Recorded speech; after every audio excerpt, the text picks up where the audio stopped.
बंदी छोड़ सतगुरु रामपाल जी परमेश्वर जी की जय हो। परमपिता परमात्मा सारी सृष्टि के रचनहार कुल मालिक, असंख्य ब्रह्मांडों के स्वामी, जगत गुरु, तीनों लोकों में प्रवेश करके सबका धारण पोषण करने वाले, राजाधीराज आत्माधार, नाथों के नाथ, देवों के देव महादेव, सर्वेश्वर महेश्वर मृत्युंजय, अजरो अमर आदि अनादि सनातनी प्रभु, जगत पिता जगदीश्वर, श्री श्री 1008 की उपाधि के वास्तविक अधिकारी, अकाल मूर्त शब्द स्वरूपी राम वासुदेव सर्वगतम बरम, परम पूज्य प्रथम पूज्य परम संत परम पुरुष परम धनी परम दयालु, सत्य कबीर हक्का कबीर, अल्लाहु कबीर अल्लाहु अकबर बाखबर अल्लाह ताला, जगत के तारणहार, जगत के मुक्तिदाता, जगत के जगन्नाथ, हारे के सहारे, हिंदुओं के राम, मुसलमानों के अल्लाह, सिखों के वाहिगुरु, ईसाइयों के मसीह, दया के सागर दयानिधि, करुणा के सागर करुणानिधि, स्वयंभू परिभू, संकट मोचन, कष्टहरण, मंगल करण, दुख भंजन, अविगत कबीर, निर्विकार निर्विषम परमात्मा, अलय अलेख सतगुरु, आदि अनादि सतगुरु, असली मर्यादा पुरुषोत्तम, असली राम, असली कृष्ण, असली घनश्याम, असली मुरारी, राजाओं के राजा, महाराजाओं के महाराजा, शहंशाहों के शहंशाह, सम्राटों के सम्राट, भगवानों के भगवान, अल्लाहों के अल्लाह, प्रभुओं के प्रभु, मसीहाओं के मसीह, सच्चे वाहिगुरु, बाबाओं के बाबा, पीरों के पीर, सेठों के सेठ, जगत सेठ, सावड़सा सेठ, सर्वगुण संपन्न, अनंत कोटि कलाओं के स्वामी, अनंत कोटि ब्रह्मांडों के नायक, योगियों में महायोगी, ध्यानियों में महाध्यानी, सिद्धों में परम सिद्ध, ज्ञानियों में तत्वज्ञानी, ब्रह्म ज्ञानी, महाज्ञानी, परम ज्ञानी, सर्वश्रेष्ठ ज्ञानी, विज्ञानी, युवा कबीर, समर्थ कबीर, असमवात, अमित ओजा, सच्चे रहनुमा, करीम अल्लाह, सुभान अल्लाह, दुनिया के अंतिम पैगंबर, 8 सितंबर 1951 से गांव धनाना, जिला सोनीपत, हरियाणा, भारतवर्ष की पावन भूमि पे प्रकट रियल कल की भगवान श्री नारायण साकार हरि, श्री बाबा साहेब, नूर अनंत परमात्मा, सच्चे दरवेश, सच्चे बाखबर, संत शिरोमणि सतगुरु रामपाल जी परमेश्वर जी के चरण कमल में साध संगति से जुड़े हुए देश विदेश से आप और हम सभी सत्सेवक भाई बहनों का अनंत कोटि दंडवत प्रणाम। सत्साई भाई और बहनों, बहुत बड़ी दया, बहुत बड़ी मेहर पूज्य गुरुदेव भगवान की, परमेश्वर रामपाल जी की, जिनके शुभ आशीर्वाद से, विशेष आशीर्वाद से, उन्हीं के द्वारा प्रदान किए गए शास्त्र अनुकूल सत भक्ति मार्ग पर हर प्रकार से मर्यादाओं में रहते हुए, संघर्ष करते हुए, अपनी आत्मा के कल्याण हेतु हम साध संगति से जुड़े हुए सभी सत्सेवक भाई बहन निरंतर आगे की ओर बढ़ रहे हैं। भाई और बहनों, इस कलयुग की बिचली पीढ़ी में जो असीम रजा सारी सृष्टि के सर्जनहार सतगुरु रामपाल जी परमेश्वर जी की आप और हम चंद आत्माओं के ऊपर है, वो अन्य के ऊपर नहीं है, भले ही आत्माएं उनकी शरण में हैं। इस महाउपकार के लिए, इस महापरोपकार के लिए हम पूज्य गुरुदेव भगवान को जितना धन्यवाद करें, जितना उनके चरण कमल धो धो के अमृत पान करें, उतना ही कम है, उतना ही थोड़ा है। भाई और बहनों, परमेश्वर अपने मिशन को पूरा करके 10 अप्रैल 2026 को हिसार जेल से बाहर आ चुके हैं। लगभग 2 महीने होने वाले हैं। आज पूरे 2 महीने हो चुके हैं, क्योंकि 10 अप्रैल को आए थे, आज 10 जून 2026 है। लीला परमेश्वर जी की जारी रहेगी, परंतु मिशन समाप्त हो चुका है। कौन सा मिशन?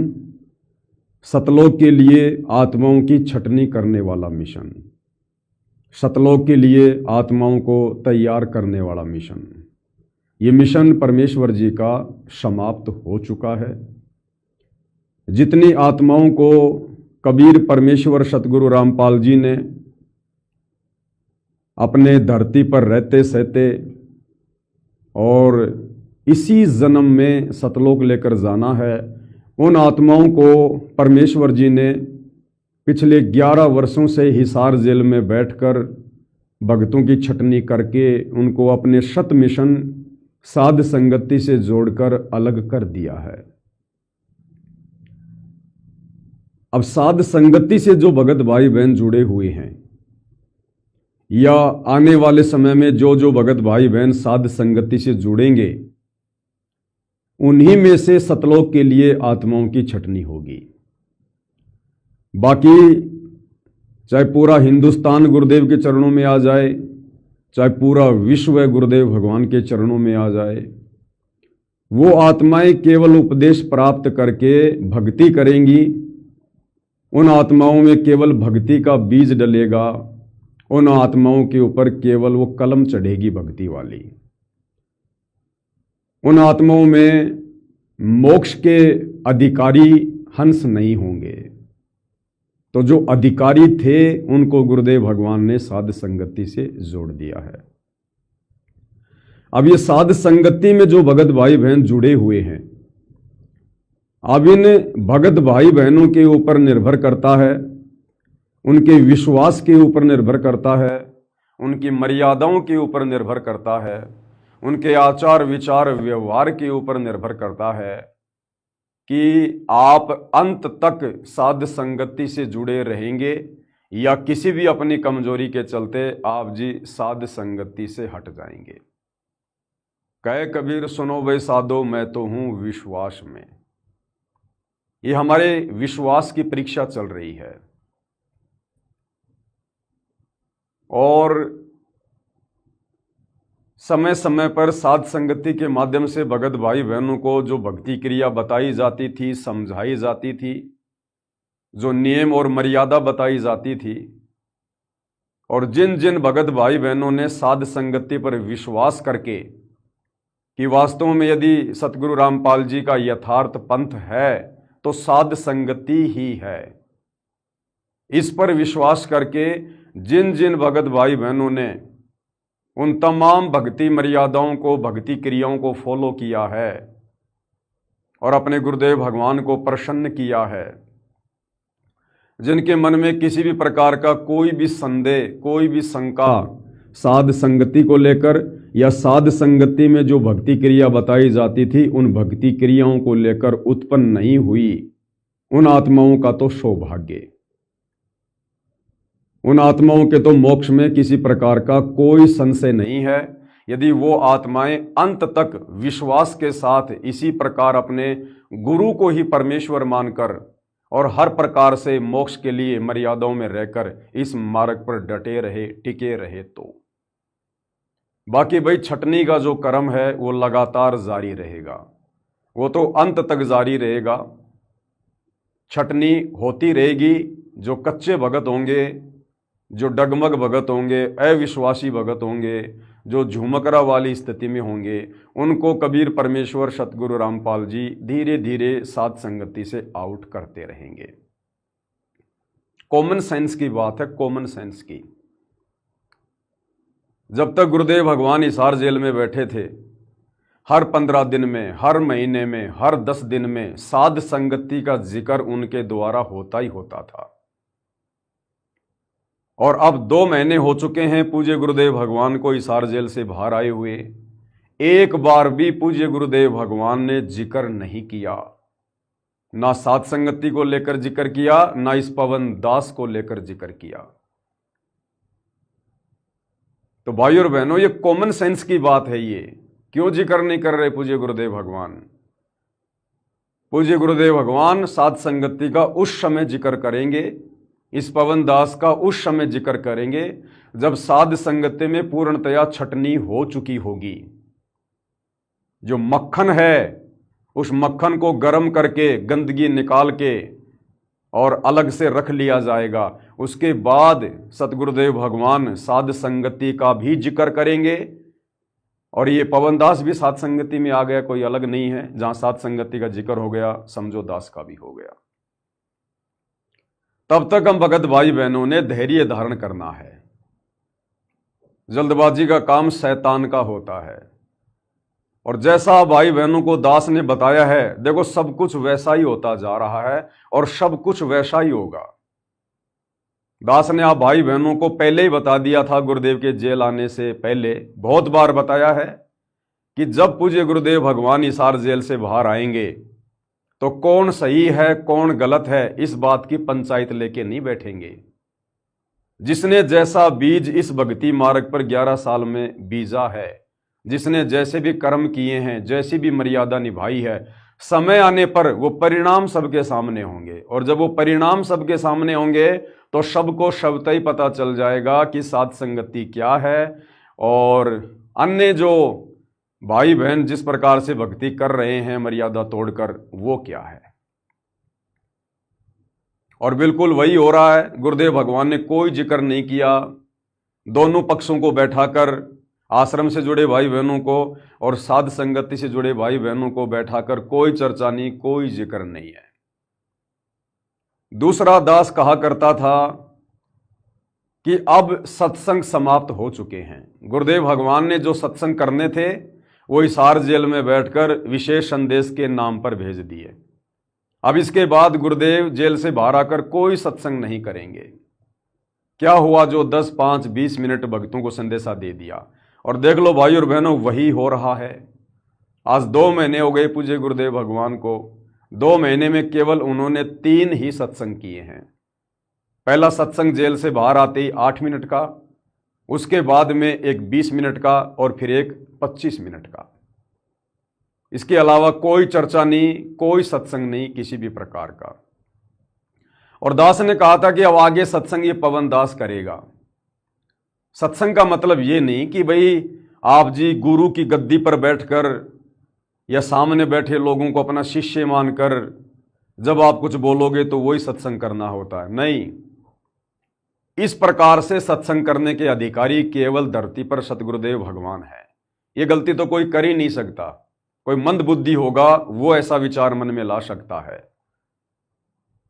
सत्संग का मतलब है 2 भगत भाई आपस में मिलकर अगर अपने गुरुदेव के प्रवचनों पर चर्चा करते हैं, उनकी पुस्तकों पर चर्चा करते हैं, उनके सत्संगों पर चर्चा करते हैं, वो भी सत्संग ही कहलाता है। तो दास ने कहा था कि आगे सत्संग ये पवन दास करेगा और ये पवन दास ही कर रहा है। भाई और बहनों, ज्ञान गंगा पुस्तक के ऊपर गुरुदेव भगवान ने सत्संग करवा दिए। अभी ज्ञान गंगा पुस्तक के ऊपर वीडियो बनने जारी हैं। कम से कम 8-9 वीडियो अभी शेष हैं। और जैसे ही ज्ञान गंगा पुस्तक के ऊपर वीडियो बनाने की श्रृंखला खत्म होगी, उसके तुरंत बाद कबीर बड़ा या कृष्ण इस पवित्र पुस्तक के ऊपर 21 जून 2026 से वीडियो बनने की श्रृंखला जारी हो जाएगी। लगभग 50 से 60 सत्संग इसके ऊपर होंगे। उसके बाद परमात्मा दया करेंगे और बहुत सारी पुस्तकें हैं, उनके ऊपर सत्संग शुरू हो जाएंगे। गुरुदेव भगवान के विशेष संदेश अभी बाकी हैं, साल भर तक उन पर सत्संग हो जाएंगे। बहुत सारा मटेरियल है। या वैसे भी परमात्मा भक्तों को संदेशा देने के लिए प्रेरणा करते रहेंगे, ज्ञान चर्चा होती रहेगी, वो सब सत्संग ही है। और सब कुछ वैसा ही हो रहा है। भाई और बहनों, मुझ पवन दास को भी बिल्कुल उम्मीद नहीं थी कि हिसार जेल से पूज्य गुरुदेव भगवान के बाहर आने के बाद मैं किसी भी प्रकार से कोई भी वीडियो बनाऊंगा। लेकिन गुरुदेव भगवान की मर्जी, उनकी मौज, उनकी रजा, वो जैसा चाहेंगे वैसा दास से करवाएंगे। वो जब तक सेवा लेंगे दास को सेवा देनी पड़ेगी, मेरी कोई औकात नहीं है। बाकी गुरु बनना या गुरु बनने का विचार मन में लेके आना, जो तरह तरह के लांछन मुझ पवन दास के ऊपर अनजाने में भाई बहन लगाया करते थे, उनके सब की भविष्यवाणियाँ खत्म हो गई, समाप्त हो गई, फैल हो गई। ना मैं गुरु बना, ना मैंने कोई शिष्य बनाए, ना मैंने किसी जैसे ज्योति पाठ का पैसा लिया, और ना मैंने कोई आश्रम खोला, ना मैंने भक्ति मार्ग से किसी भगत भाई बहन को भ्रमित किया, ना मैंने सतगुरु की कोई निंदा की। केवल आप भाई बहनों को दृढ़ता प्रदान की है, और यह दृढ़ता भक्ति मार्ग पर मोक्ष के लिए अति आवश्यक थी। तो भाई और बहनों, सब कुछ वैसा ही होगा जो परमात्मा ने साध संगति के माध्यम से जिक्र करवाया, बुलवाया, बस समझने का थोड़ा अंतर है, बाकी सब कुछ वैसा ही हो रहा है, कोई अंतर नहीं है। और आगे भी मालिक के आशीर्वाद से सब कुछ वैसा ही होगा। तो भाइयों और बहनों, आज हम जिस विशेष मुद्दे पर लाइव आए हैं, कुछ एक पॉइंट है बीच बीच में भाई बहनों को क्लियर करना बहुत ज़रूरी होता है, ताकि भाई बहन कमज़ोर ना पड़ जाएं, डगमग ना हो जाएं, कहीं किसी के बहकाव में आकर या जल्दबाजी में ज्ञान की कमी के चलते कोई ऐसा कदम ना उठा लें जो लाभ की जगह हानि में तब्दील हो जाए। इसलिए दास को बीच बीच में गुरुदेव की प्रेरणा से लाइव आना पड़ता है। अभी तक पूज्य गुरुदेव भगवान ने जो सात संगति का जिक्र नहीं किया है, इसका एक और मुख्य कारण है। और वो मुख्य कारण क्या है? वैसे तो सात संगति से जुड़कर भाई बहनों ने बहुत सारी भक्ति क्रियाओं को अपने जीवन में ढाल लिया है, गुरुदेव के प्रत्येक वचन पर दृढ़ता के साथ में चल रहे हैं। लक्ष्य केवल मोक्ष प्राप्ति ही रह गया है, बाकी हमें किसी से कोई लेना देना नहीं, ना पहले किसी से कोई राग द्वेष ईर्ष्या मनमुटाव था, ना वर्तमान में है। हमारा मकसद केवल भाई बहनों तक सच्चाई पहुंचाना थी, वो हमने दृढ़ता के साथ में पहुंचाई। उसमें हमने कोई पोताई नहीं बरती किसी भी प्रकार की। उसके लिए जो भी कीमत हमने चुकानी पड़ी हमने चुकाई, वो चाहे मार पिटाई खाना हो, चाहे मुकदमे लगवाना हो, चाहे जेल जाना हो, गालियां खाना हो, धमकियां देना हो। जो भी हमारे बड़े भाई बहनों ने जो आश्रमों से जुड़े हैं, उन्होंने हमारे साथ जो भी गलत व्यवहार किया, जैसा भी किया उनके मन में आया, हमने उसको सहन किया और अपने गुरुदेव भगवान पर विश्वास करके संदेश उनकी आत्माओं तक सात संगति के माध्यम से पहुंचाया। तो जो भाई बहन सात संगति की प्रत्येक भक्ति क्रियाओं पर दृढ़ रहे, हर प्रकार की बुराइयों से दूर रहे, उनको तो परमेश्वर ने एक प्रकार से सेलेक्ट कर लिया है। अब सेलेक्ट करने का मतलब ये भी नहीं है कि आगे वो चाहे जो मर्जी बकवाद करो सेलेक्ट हो गए, नहीं। गुरुदेव ने कहा यदि कोई बच्चा सरकारी नौकरी लग जाता है तो ऐसा नहीं है कि आगे चल के कोई गलती करेगा तो उसको टर्मिनेट नहीं किया जाएगा, उसको हटाया नहीं जाएगा। अगर गलती करेगा तो उसको वहां से हटा दिया जाएगा। परमात्मा कहते हैं पाकी फसल देख कर गरबइयो मत किसान, भाई अभी तो झोले बहुत हैं, घर आले तब जान।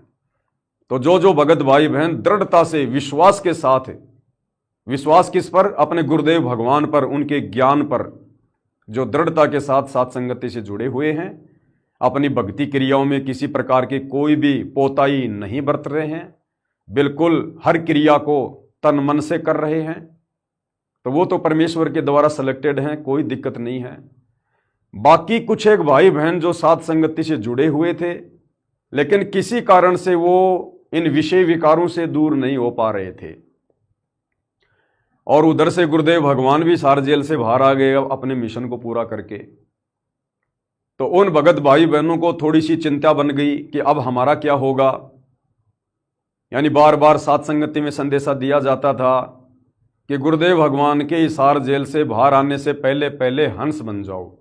भगत तो हम उसी दिन बन जाते हैं जिस दिन नाम दीक्षा लेते हैं, लेकिन हंस हम उस दिन बनते हैं जब हम काम, क्रोध, लोभ, मोह, अहंकार, इन तमाम प्रकार की बुराइयों से पूर्णतया पीछा छुड़वा लेते हैं।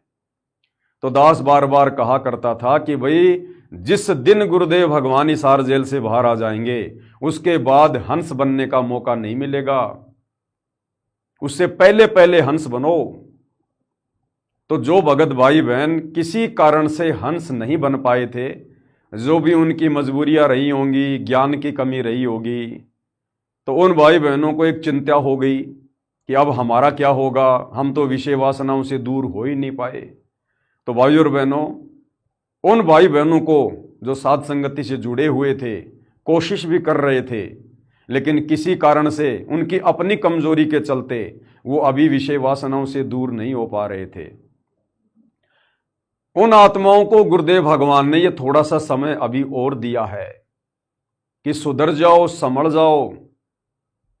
इसलिए गुरुदेव भगवान अभी तक सात संगति का जिक्र नहीं कर रहे, और जिस दिन गुरुदेव भगवान सात संगति का जिक्र कर देंगे उस दिन उन कमजोर भगत भाई बहनों के लिए यदि वो नहीं सुधरे तो वो ऑप्शन भी पूर्णतया खत्म हो जाएगा, नष्ट हो जाएगा। तो साध संगति से जुड़ी हुई आत्माओं में यदि अभी भी कोई विकार शेष है किसी भी प्रकार का, जो मोक्ष के लिए बहुत जरूरी है, उन विकारों से दूर होना। कामी, क्रोधी, लालची, इनसे भक्ति न होए, भक्ति करे कोई सूरमा, जात वर्ण कुल खोए। नारी पराई आपनी, हाथ दिए जल जाए। मालिक की वाणी है, आग पराई आपनी, हाथ दिए जल जाए, और नारी पराई या आपनी, भोगे सब कुछ जाए। तो जब तक गुरुदेव भगवान अपने मुख कमल से साध संगति का जिक्र नहीं करते हैं, तब तक समझो जो भगत भाई बहन साध संगति से जुड़कर भी थोड़ा बहुत कमजोरी में हैं, उन आत्माओं पर परमेश्वर ने एक मेहर बख्शी हुई है, उनको एक मौका दिया हुआ है कि अभी भी समय है किसी भी प्रकार से संघर्ष करके, चाहे पत्नी नाराज हो, चाहे पति नाराज हो, चाहे पीहर वाले नाराज हो, चाहे ससुराल वाले नाराज हो, ये सोना वाना पहनना बिल्कुल बिल्कुल खत्म कर दो।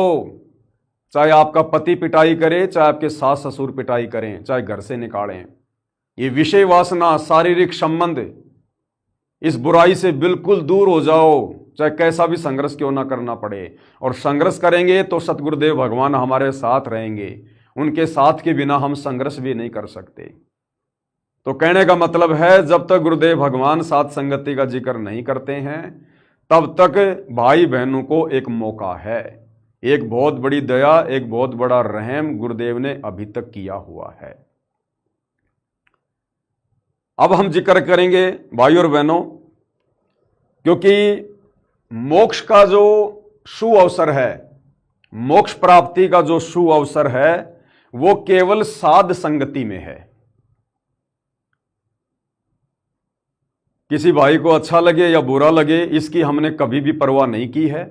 हमने वही संदेशा दिया है जो संदेशा देने के लिए गुरुदेव भगवान ने प्रेरित किया है, और साध संगति में बिल्कुल निष्पक्ष भाव से संदेशे दिए जाते हैं। तो ये तो आप भूल जाना कि साध संगति से दूर होकर आप जी सतलोक प्राप्त कर सकते हैं या मोक्ष प्राप्त कर सकते हैं। अगर किन्हीं आत्माओं का पूर्ण मोक्ष होगा तो साध संगति से जुड़कर ही होगा, क्योंकि साध संगति से जुड़े बिना आप कभी भी अपने गुरु को परमेश्वर के रूप में हृदय से स्वीकार नहीं कर सकते। वैसे आप उनको परमात्मा कहो, भगवान कहो, कबीर देव कहो, जो मर्जी कहो, उनके चरणों में बैठे रहो,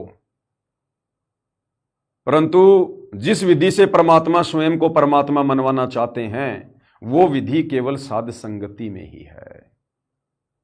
तो यदि किसी का मोक्ष होना है तो साध संगति से होना है।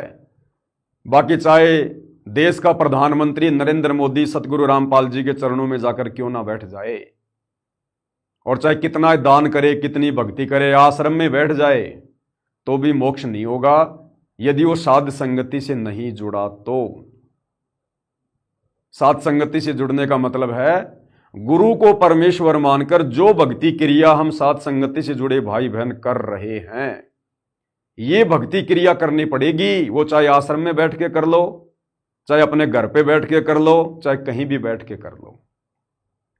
बाकी साध संगति कोई संस्था नहीं है, कोई रजिस्टर्ड नहीं है, साध संगति का कोई डॉक्यूमेंट्स नहीं है। साध संगति का मतलब है गुरु को परमेश्वर मानकर तमाम भक्ति क्रिया करना, जिससे गुरु की मेहर प्राप्त हो, ग्रेस मार्ग प्राप्त हो।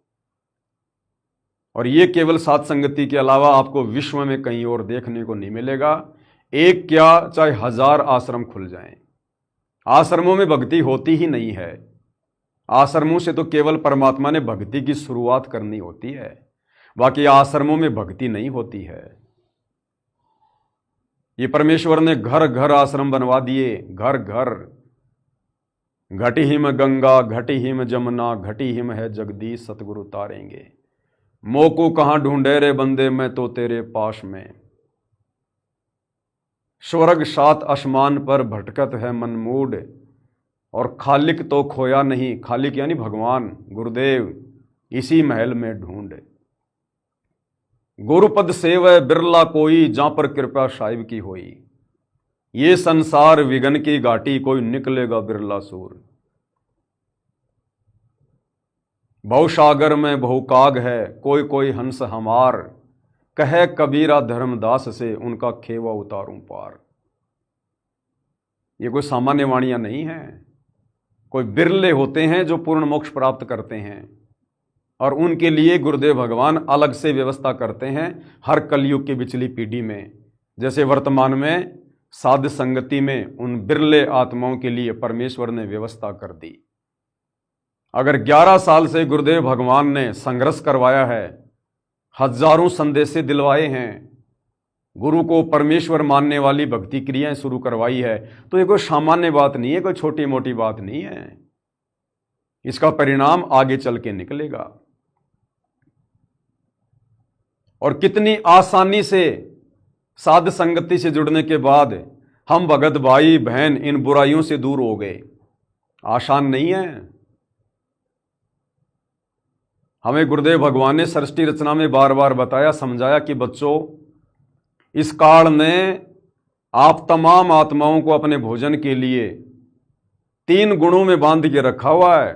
त्रिगुणमयी माया में रजगुण ब्रह्मा, सतगुण विष्णु, तमगुण शंकर। और इन तीनों गुणों के प्रभाव से ये तीनों देवता ब्रह्मा विष्णु महेश भी पूरी तरह से बंधे हुए हैं, जकड़े हुए हैं। और इन्हीं तीनों गुणों के प्रभाव से इन्होंने ऐसी ऐसी गलतियां कर रखी हैं जो आज इतिहास बन गया है। फिर भला आम जीव की क्या औकात कि वो इन तीनों गुणों के प्रभाव से बच सके। लेकिन साध संगति से जोड़कर गुरुदेव भगवान ने अपना विशेष आशीर्वाद देकर हमें तीनों गुणों से बचा लिया। आज युवा अवस्था में साध संगति से जुड़े हजारों की संख्या में भगत भाई बहनों ने पति पत्नी से हटकर भाई बहन के रिश्ते बना लिए। ये कोई सामान्य बात नहीं है। 30-30 साल की उम्र में जहां पर शादी की उम्र होती है, वहां भाई बहनों ने आपस में जो पहले पति पत्नी के संबंध में थे, अब भाई बहन के संबंध में है। ये गुरुदेव भगवान के विशेष VIP आशीर्वाद के बिना, तीनों गुणों के प्रभाव को निष्क्रिय किए बिना संभव नहीं है। जहां ब्रह्मा विष्णु महेश भी रजोगुण के, तमोगुण के, सतोगुण के प्रभाव से नहीं बच पा रहे, आप और हमारी 2 कौड़ी के तुच्छ जीवों की भला क्या औकात कि हम बच जाएं, यदि गुरुदेव भगवान का परम सहारा हम साध संगति से जुड़े भाई बहनों के ऊपर ना हो तो इसी से विचार कर लेना चाहिए कि गुरुदेव भगवान का विशेष आशीर्वाद यदि पृथ्वी पर किन्हीं आत्माओं पर है तो साध संगति से जुड़े भाई बहनों पर है। बाकी अन्य भाई बहनों की जो गुरुदेव के भगत हैं लाखों की संख्या में, उनकी क्या स्थिति है आप जी भली भांति जानते हैं। दास अब ज़्यादा गहराई में नहीं जाना चाहता। बहुत सारे वीडियो बना रखे हैं, आप सबको पता है कि कितना राग द्वेष, ईर्ष्या, मनमुटाव, छल कपट, वैर भाव, निंदा चुगली, रजोगुण, तमोगुण, सतोगुण उन आत्माओं में कूट कूट के भरा हुआ है जो अपने आप को परम भगत मानकर बैठे हुए हैं। तो ये तो जिन आत्माओं पर दया गुरुदेव ने करनी है उन्हीं आत्माओं पर होगी। अब भाई और बहनों, सृष्टि रचना से शिक्षा लेकर हमने उन तमाम गलतियों से किनारा करना पड़ेगा। हमने सृष्टि रचना को अच्छे से समझना होगा। ये जरूरी नहीं है कि सृष्टि रचना 2 साल में समझ में आ जाएगी, 10 साल में समझ में आ जाएगी। आगे से आगे बढ़ते जाएंगे, पॉइंट निकलते जाएंगे। क्या गलती हुई थी जिस गलती के चलते हम सतलोक से नीचे आए थे? यदि हमने उन गलतियों को नहीं सुधारा, क्या हम वापस सतलोक जा पाएंगे? कभी नहीं जा पाएंगे। कुछ एक पॉइंट यहां भाई बहनों के सामने है। ये पॉइंट दास ने क्लियर कर दिया है कि जब तक साध संगति का जिक्र नहीं, तब तक आत्माओं को एक और अंतिम मौका है जो अभी भाई बहन के रिश्तों में नहीं हैं, जो साध संगति से भी जुड़े हैं और पति पत्नी व्यवहार में हैं।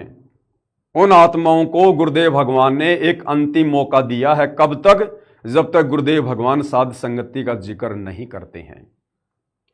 या वो भाई बहन जो साध संगति से जुड़े हुए हैं और अभी भी रमैनी करने की सोच रहे हैं कि अभी तो मैं शादी करूंगा, बच्चे उत्पन्न करूंगा, अपना घर बसाऊंगा, और साध संगति से भी जुड़े हुए हैं, तो वो भाई बहन भी समझ जाएं, अगर वास्तव में मोक्ष प्राप्त करना है तो ये रमेणी फमेणी का चक्कर अपने दिलो दिमाग से निकाल दो। 2 दिन का जीवन है ये मौका दिया है परमात्मा ने। असंख्य जन्मों के बाद बिल्ली के बाग का छिक्का टूटा है। दास ज्यादा गहराई में नहीं जाएगा, सैकड़ों वीडियो बन चुके हैं इस विषय पर। ये आवन जान बखेड़ा या कौन बसावे खेड़ा। तो ये 2 प्रकार के भक्तों पर अभी गुरुदेव भगवान ने रजा की हुई है, उनको अभी थोड़ा और मौका दिया है। पहले कौन? जो अभी भाई बहन के रिश्तों में नहीं हैं, या जो रमेणी करने की सोच रहे हैं। विचार कर लेना भाई। उसके बाद देखिए भाई और बहनों, सतलोक से गिरने के लिए काल ने बहन को पत्नी बनाया। काल ने सतलोक में हट करके, तप करके 21 ब्रह्मांड प्राप्त किए, सृष्टि रचना की सामग्री प्राप्त की, आत्माओं को भी प्राप्त कर लिया। परमेश्वर ने सब कुछ दे दिया, और ये सारी सामग्री प्राप्त करके उस काल ने, ज्योति निरंजन ने सतलोक में ही रहना था। सारे ठाट बाट प्राप्त करने थे, सारा सुख प्राप्त करना था। ना कोई लक 84 का कष्ट, ना कोई जन्म मरण का कष्ट, ना कोई तपस्या का कष्ट, ना कोई नरक का कष्ट। लेकिन क्या गलती करी उसने, जिस गलती के चलते उसको सतलोक से निष्कासित किया गया? उसने अपनी ही बहन को पत्नी बनाया। किसको? अपनी बहन को। जिस हंस आत्मा को गुरुदेव ने युवा लड़की बनाया था और काल के पास भिजवा दिया था, जिसको आगे चलकर दुर्गा कहा गया, आदि माया कहा गया, क्योंकि सतलोक में हम सब आपस में भाई बहन हैं। वहां मैथुन क्रिया से संतान उत्पत्ति नहीं है, वहां शब्द से संतान उत्पत्ति है। तो ये ज्योति निरंजन काल भी उसी परमात्मा के वचन से उत्पन्न, और ये आदि माया दुर्गा भी उसी परमात्मा के वचन से उत्पन्न। हम सब वहां पर भाई हैं आपस में। इस ज्योति निरंजन ने अपनी बहन को कुदृष्टि से देखा और इसने उसके साथ में जबरदस्ती करने का प्रयास किया। कहने का मतलब है, इसने अपनी बहन को अपनी पत्नी बनाया, और इसी बात की सजा परमेश्वर ने इसको दी, सतलोक से निष्कासित कर दिया। अब यदि वापस हमने सतलोक जाना है तो गांठ बांध लेना। जो गलती सतलोक में हुई थी, जब तक उसको हम यहां नहीं सुधारेंगे, हम सतलोक नहीं जा सकते। तो सतलोक से नीचे क्यों भेजा? क्योंकि काल ने अपनी बहन को अपनी पत्नी बनाया। अब यदि वापस सतलोक जाना है तो हंस आत्माओं ने क्या करना पड़ेगा? वापस अपनी पत्नी को अपनी बहन बनाना पड़ेगा। वापस अपनी पत्नी को अपनी बहन बनाना पड़ेगा, क्योंकि जो ज्ञान आप और हमें गुरुदेव ने दे दिया सृष्टि का तत्व ज्ञान, ये दुनिया वालों को नहीं है। ये 21 ब्रह्मांड की सृष्टि भाई बहन से चली हुई है। ये बहुत गंदा कर्म है। जब ज्योति निरंजन ने दुर्गा के साथ में जबरदस्ती करने का प्रयास किया, स्त्री इंद्रिय लगाने का प्रयास किया, तो दुर्गा ने क्या कहा था कि ज्योति निरंजन, मेरे पास में पिता की दी हुई शब्द शक्ति है, आप जितनी आत्मा कहोगे मैं उत्पन्न कर दूंगी। ये भाई बहन का रिश्ता ये कलंकित मत करो। अगर भाई बहन इस प्रकार से शारीरिक संबंध बनाएंगे तो ये महापाप होगा। तो 21 ब्रह्मांड की सृष्टि भाई और बहन के योग से चली हुई है। तो क्या हम इसको सुधारेंगे? नहीं। जिनको ज्ञान हो गया वो तो सुधारेंगे, जिनको मोक्ष प्राप्त करना होगा वो तो सुधारेंगे अपनी गलती को। अनजाने में काल ने हमसे जो कुछ करवाया, हमारी शादी करवाई, भाई बहन को यानी 2 आत्माओं को आपस में पति और पत्नी के संबंधों में बांध दिया, हमसे कुकर्म करवाया, अपनी खुराक तैयार करवाई।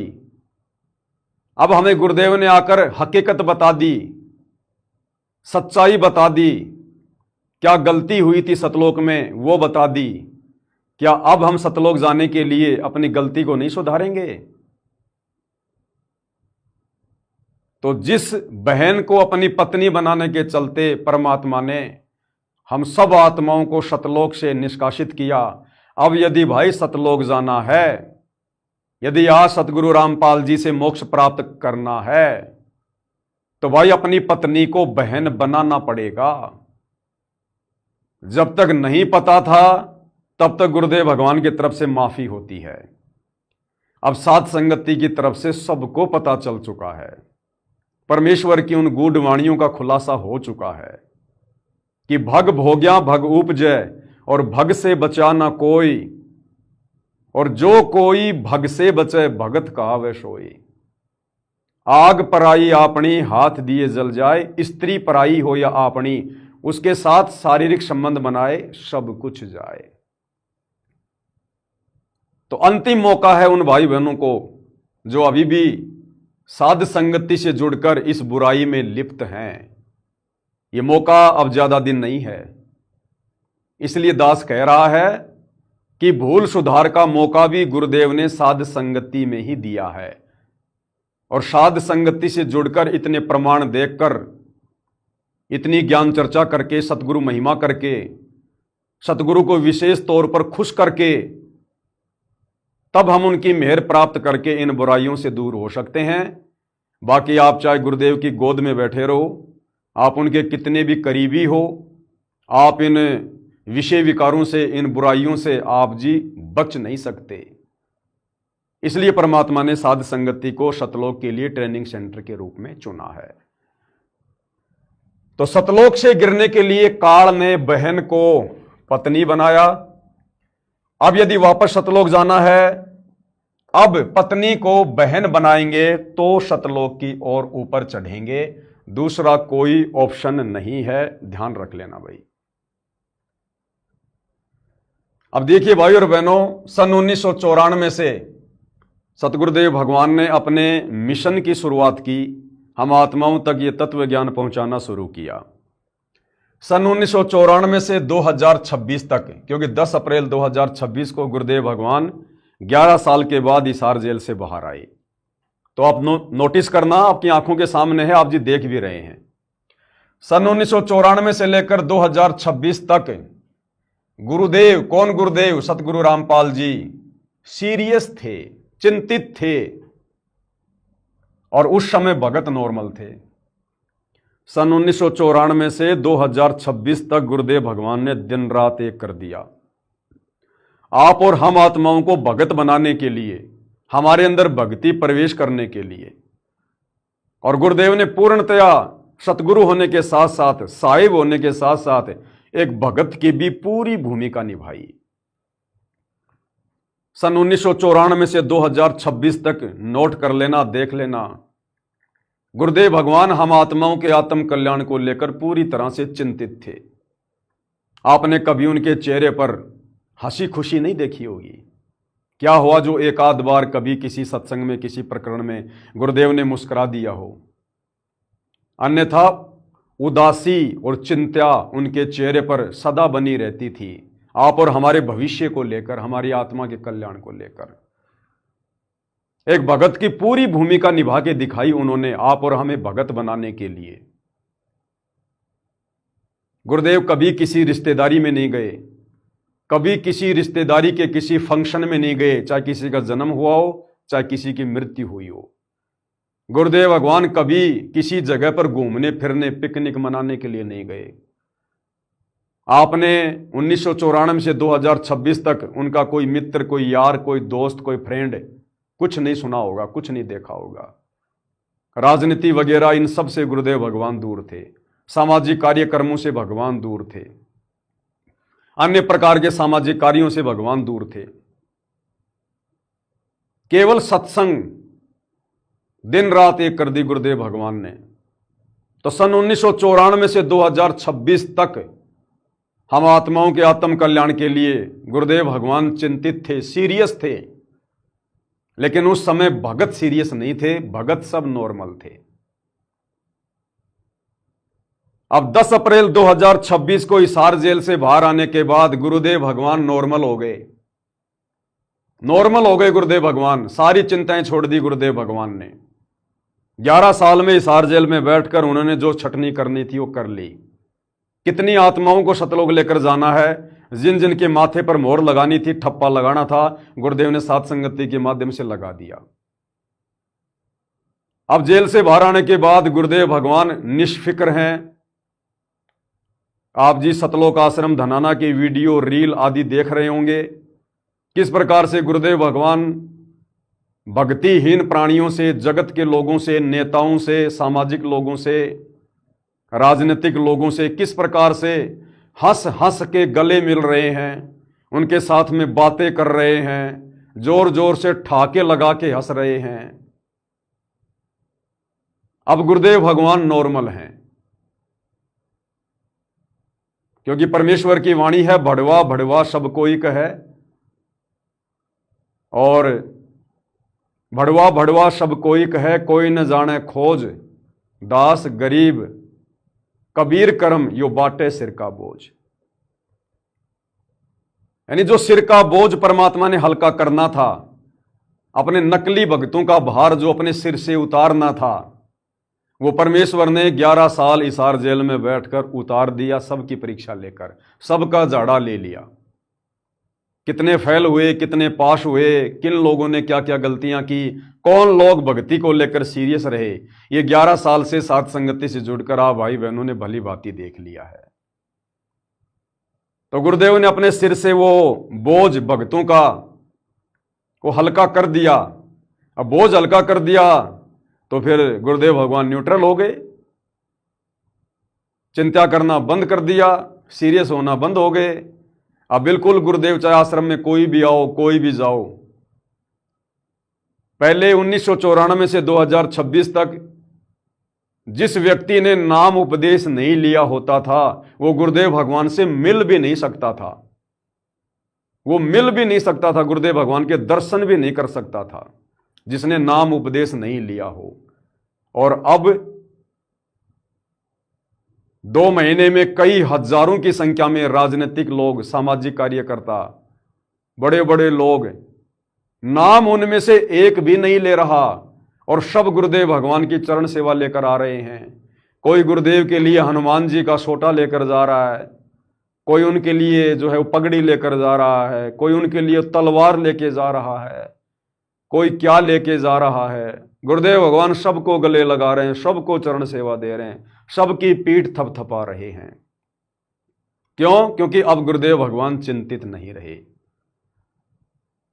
तो सन 1994 से 2026 तक गुरुदेव भगवान सीरियस थे, लेकिन भगत नॉर्मल थे, हल्के में ले रहे थे।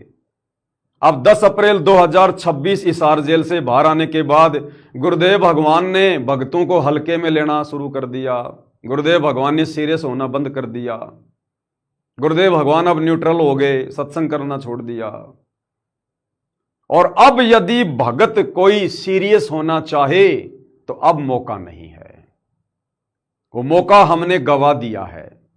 वो मौका 10 अप्रैल 2026 तक था, उसके बाद वो मौका नहीं है। अब मोक्ष के दरवाजे बंद हैं। जिन जिन को गुरुदेव ने सात संगति में पैक कर दिया है, अब उन्हीं की अग्नि परीक्षा चल रही है, उन्हीं में से छटनी चल रही है। बाकी लोग अब कुछ नहीं बनेगा उनका, ये हकीकत है। देखो गुरुदेव भगवान नहीं कहेंगे ये बात है कि बच्चों मोक्ष तो उन्हीं का होगा जो सात संगति से जुड़े हैं, बाकी तो मोक्ष के दरवाजे बंद हो चुके हैं। गुरुदेव नहीं कहेंगे ये बात, कभी नहीं कहेंगे, अंत तक नहीं कहेंगे। वो हमेशा यही कहेंगे बच्चों भक्ति करो, अब की बार अरबों खरबों की संख्या में सतलोक चलेंगे, आप लोगों का मोक्ष गारंटेड है बच्चों, लिखवा लो, चाहे आप लगे रहो, भक्ति करो। वो पहले भी यही कहा करते थे, वो आज भी यही कह रहे हैं और आगे भी यही कहेंगे।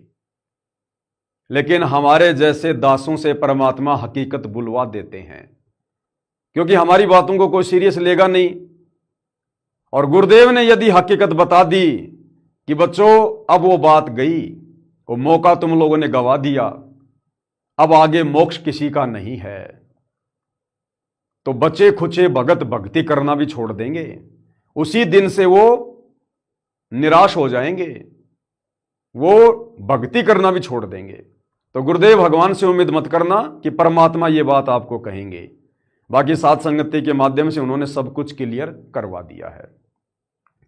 तो सन 1994 से 2026 तक गुरुदेव सीरियस थे, तो भगत नॉर्मल थे, भगत मर्यादा में नहीं रहे, गुरु को परमात्मा नहीं माना, उनकी आज्ञा में नहीं चले।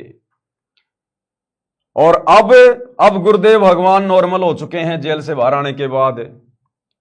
और भगत यदि अब सीरियस होना चाहे तो भी कुछ नहीं बन सकता। अब वो मौका जा चुका है भाई और बहनों। वो कहते हैं ना कि बात जुबान से और तीर जो है वो कमान से, एक बार यदि निकल जाए तो वापस नहीं आता है।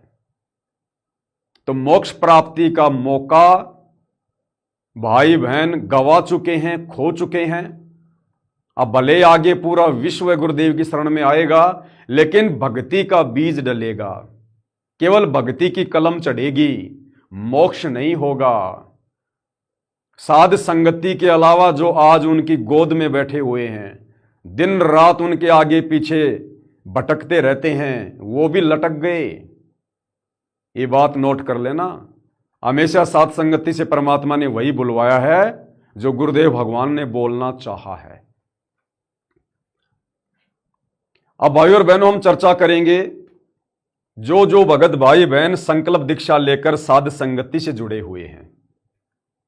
वैसे तो गुरुदेव के हिसार जेल से बाहर आने के बाद दास ने सारी चीजें बिल्कुल क्लियर कर दी हैं कि भैया अब आप सब स्वतंत्र हो, जो जैसा चाहे कर सकता है।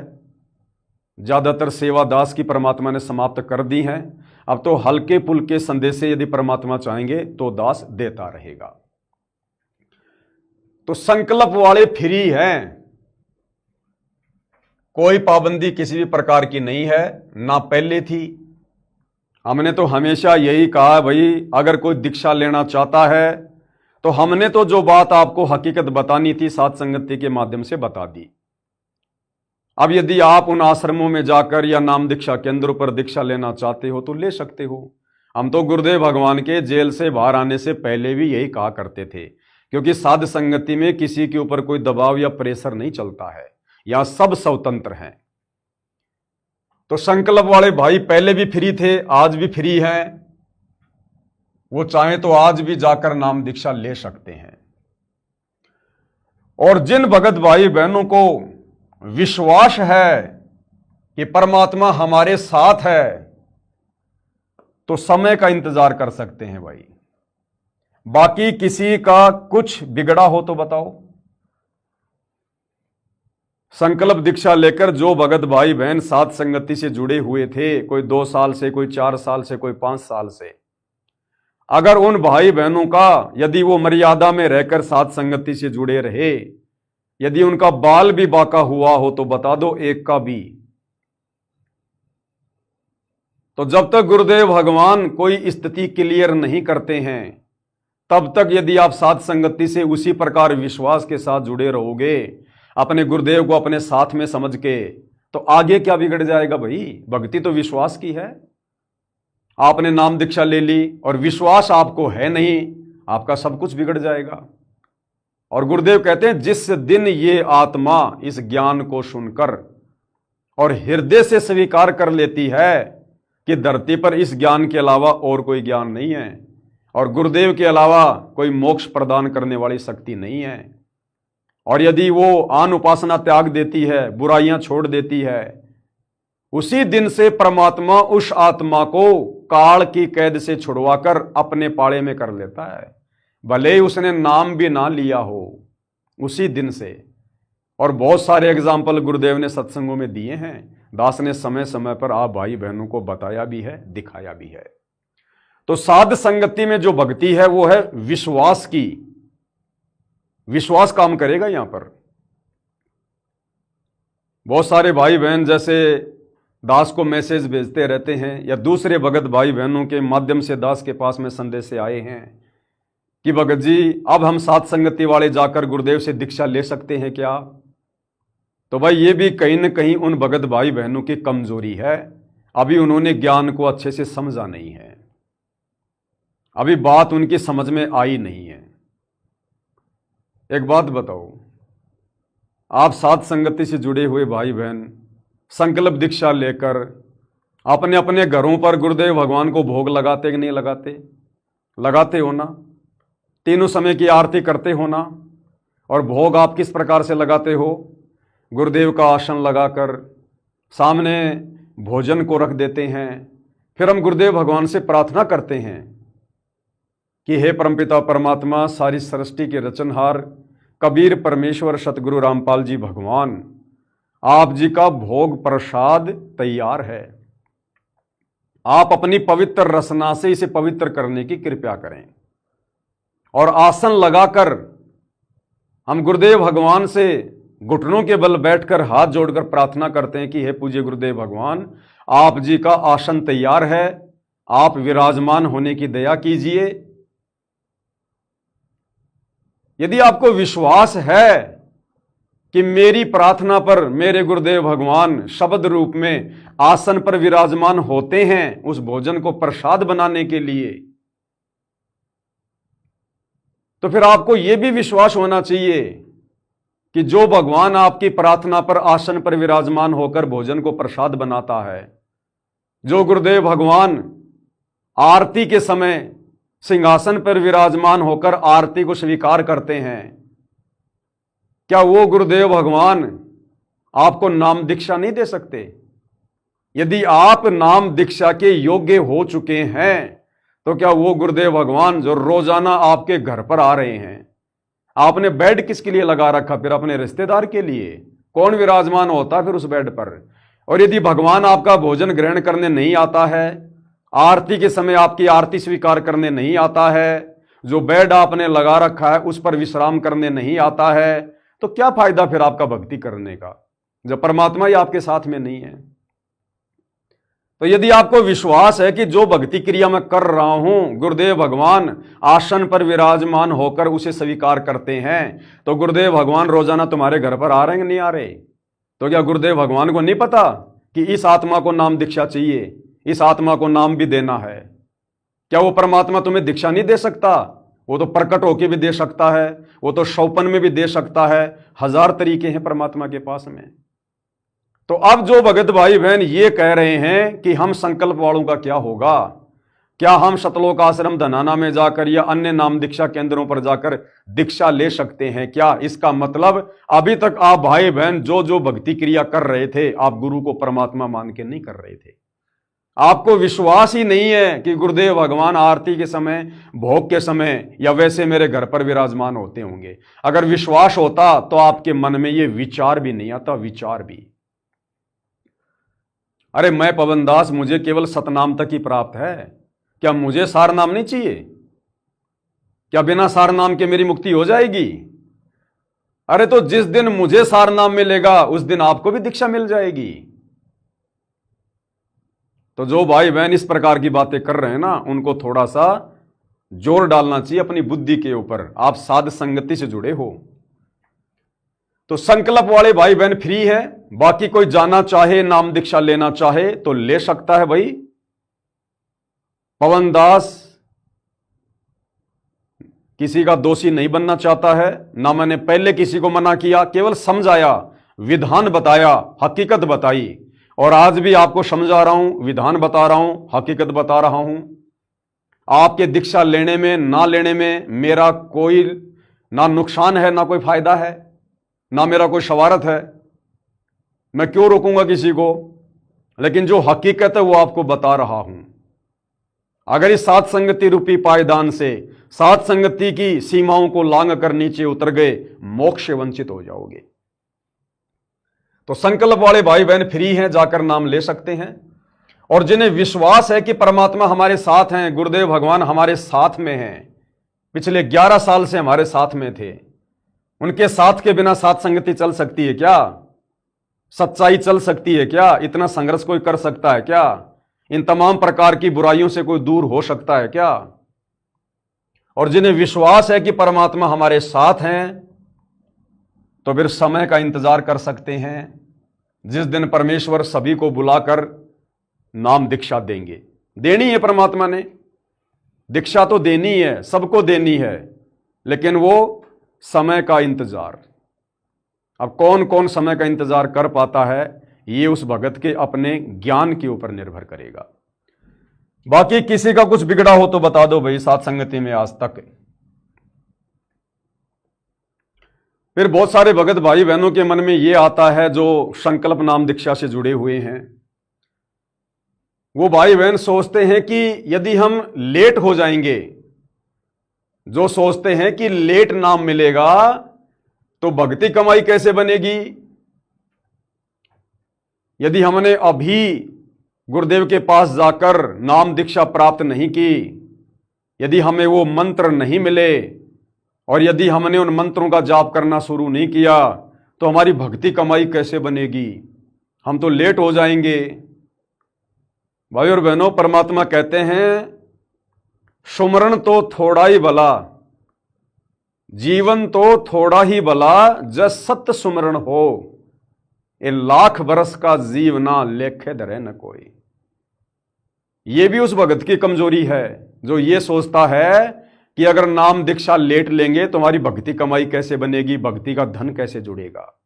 ये भी उस भगत की कमजोरी है। आप चाहे 20 साल से नाम का जाप कर रहे हैं और मर्यादा में है नहीं, विश्वास आपको है नहीं, गुरु को परमात्मा मान नहीं रहे, क्या करोगे उस भक्ति धन का जोड़ के, क्या करोगे। वो भक्ति धन आपको यहीं पे फंसा के रखेगा। इसलिए परमात्मा कहते हैं जीवन तो थोड़ा ही भला, जय सत सुमरण होए, और लाख बरस का जीवना लेख धरे न कोई। सारे उदाहरण दे रखे हैं गुरुदेव ने इस आत्मा को शांत करने के लिए। श्री रामचंद्र जी के दादा राजा सड़ दलीप की कथा गुरुदेव ने हमें समझाई। एक बार रामचंद्र जी का दादा अपनी सेना को अपनी सिद्धि शक्ति से आकाश में उड़ाकर राक्षसों के साथ युद्ध करने के लिए, इंद्र के पक्ष में युद्ध करने के लिए ऊपर चला गया देवलोक में। युद्ध हो गया, राक्षस हार गए, देवता विजय हो गए। उसके बाद किसी धार्मिक व्यक्ति ने, किसी धर्म गुरु ने राजा सड़ दलीप को बताया कि राजा आपकी 2 घड़ी की उम्र शेष है। 1 घड़ी होती है 24 मिनट की और 2 घड़ी यानी 48 मिनट आपकी उम्र शेष है। उसी समय राजा दलीप ने इंद्र से कहा कि इंद्र, जितना जल्दी हो सके आप मुझे सरयू नदी पर भेज दो। अब इंद्र के पास तो मन की गति से चलने वाला विमान है। इंद्र ने अपनी सिद्धि शक्ति से और तुरंत सेकंडों में रामचंद्र जी के दादाजी को सरयू नदी पर भेज दिया। अब राजा सड़ दलीप को इस बात का ज्ञान था कि वास्तव में तेरी उम्र केवल 2 घड़ी की है, 1 घंटा भी नहीं है तेरे पास में। और राजा सड़ दलीप के धार्मिक गुरु ने जो भी उसको नाम दीक्षा दे रखी थी, जो भी मंत्र दे रखा था, उसने सब कुछ भूल कर, क्योंकि उसे अपनी मौत दिखाई दे रही थी कि 2 घड़ी की तेरी उम्र है, 2 घड़ी के बाद तेरी मृत्यु हो जाएगी, ये शरीर भी तेरा नहीं रहेगा, ये राजपाट, ये बच्चे बच्चे, ये राजा, सैनिक, धन, साम्राज्य सब यही छोड़ना पड़ेगा। इस बात को सोचकर, इतना चिंतित होकर, इतना विचार करके देवलोक से सीधा सरयू नदी पर गया। अपने राज्य में नहीं गया, अपने बच्चों के पास भी नहीं गया। और जो मंत्र उसके गुरुदेव ने दिया था, विशेष कसक के साथ, तड़फ के साथ, उसने 2 घड़ी उस मंत्र का जाप किया और 2 घड़ी के जाप में वो षडदलीप अपने इष्ट धाम को चला गया। इसलिए गुरुदेव कहते हैं जीवन तो थोड़ा ही भला, जय सत सुमरण हो, लाख बरस का जीवना लेख धरे न कोई। अगर तुम्हें विश्वास ही नहीं है, तुम चिंतित ही नहीं हो, तुम सीरियस ही नहीं हो, तो चाहे दिन रात इन्हीं मंत्रों का जाप करते रहो, तुम कहां जाओगे? इष्ट धाम को नहीं जाओगे, सतलोक नहीं जाओगे। ये काल तुम्हें यहीं पर पीसेगा जैसे चक्की में आटा पीसा जाता है, कभी राजा बनाकर, इंद्र बनाकर, महादेव बनाकर। तो क्या करोगे उस भक्ति कमाई का, जो भक्ति कमाई तुम्हें गुरुदेव से दूर कर दे। तो साथ संगति से जुड़कर यदि तुम्हें इतना भी विश्वास नहीं है तो चाहे तुम आज ही जाके दीक्षा ले लो, क्या काम आएगी तुम्हारी वो दीक्षा। जिन लोगों ने ऑलरेडी दीक्षा ले रखी है, 20-20 साल से गुरु चरणों में बैठकर भक्ति कर रहे हैं, उनकी हालत देख लो पहले क्या हो रही है। तो ये कॉमन सेंस की बातें हैं। तो जो भाई बहन सोचते हैं कि लेट नाम मिलेगा तो भक्ति कमाई कैसे बनेगी, तो राजा दलीप का उदाहरण उन भाई बहनों के लिए है। और अकेले नाम मंत्र से ही भक्ति कमाई थोड़ी बनती है। फिर जो तुम 3 समय की आरती कर रहे हो, गुरुदेव की आरती उतार रहे हो, गुरुदेव को भोग लगा रहे हो, चरण सेवा कर रहे हो, सतगुरु की महिमा कर रहे हो, सतगुरु के शब्द गा रहे हो, भाई बहनों से ज्ञान चर्चा कर रहे हो, परमेश्वर के विषय में चिंतन मनन कर रहे हो, ये भक्ति कमाई नहीं है क्या? अरे संकल्प दीक्षा वाले भाई बहनों, तुम तो प्रथम नाम दीक्षा को रो रहे हो। असल में तुम्हें तो गुरुदेव ने शब्द की दीक्षा दे रखी है, शब्द की। जो लोग 20-20 साल से भक्ति कर रहे हैं, सार नाम तक ले लिया, वो भी आज गुरु को मानुष मान रहे हैं।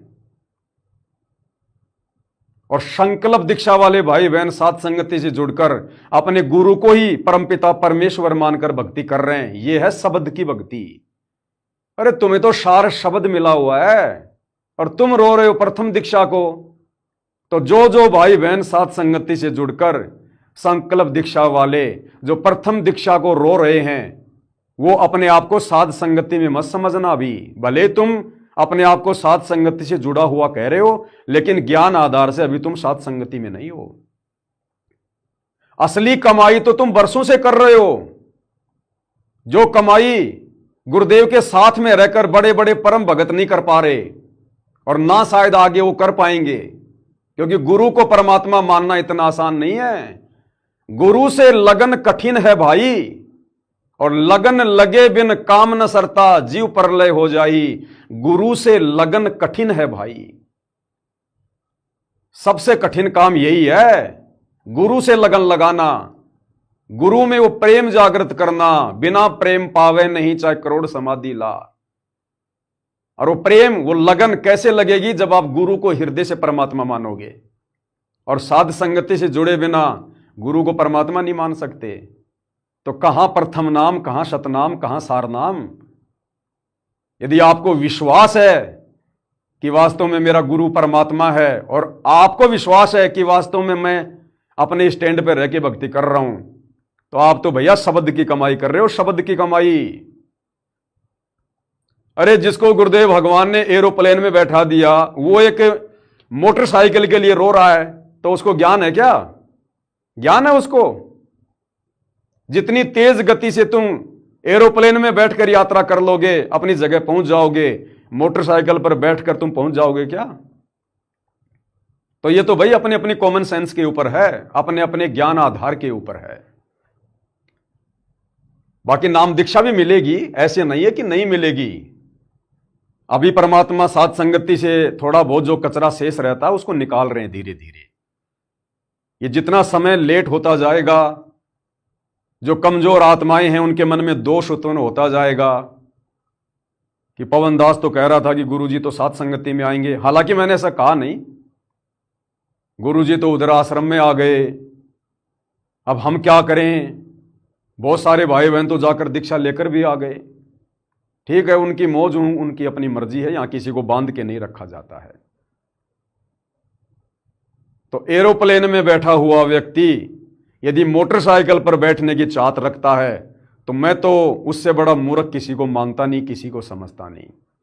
बाकी जिस दिन साध संगति से पूर्णतया ये कचरा साफ हो जाएगा, उस दिन देखना, समय आने दो। परमात्मा ने कह तो दिया कि तीसरा झटका काल सहन नहीं कर पाएगा। अभी तो एक झटका और आएगा। पहला झटका करोथा कांड, दूसरा झटका बरवाला कांड, अब तीसरा झटका क्या होगा ये तो गुरुदेव को ही पता है।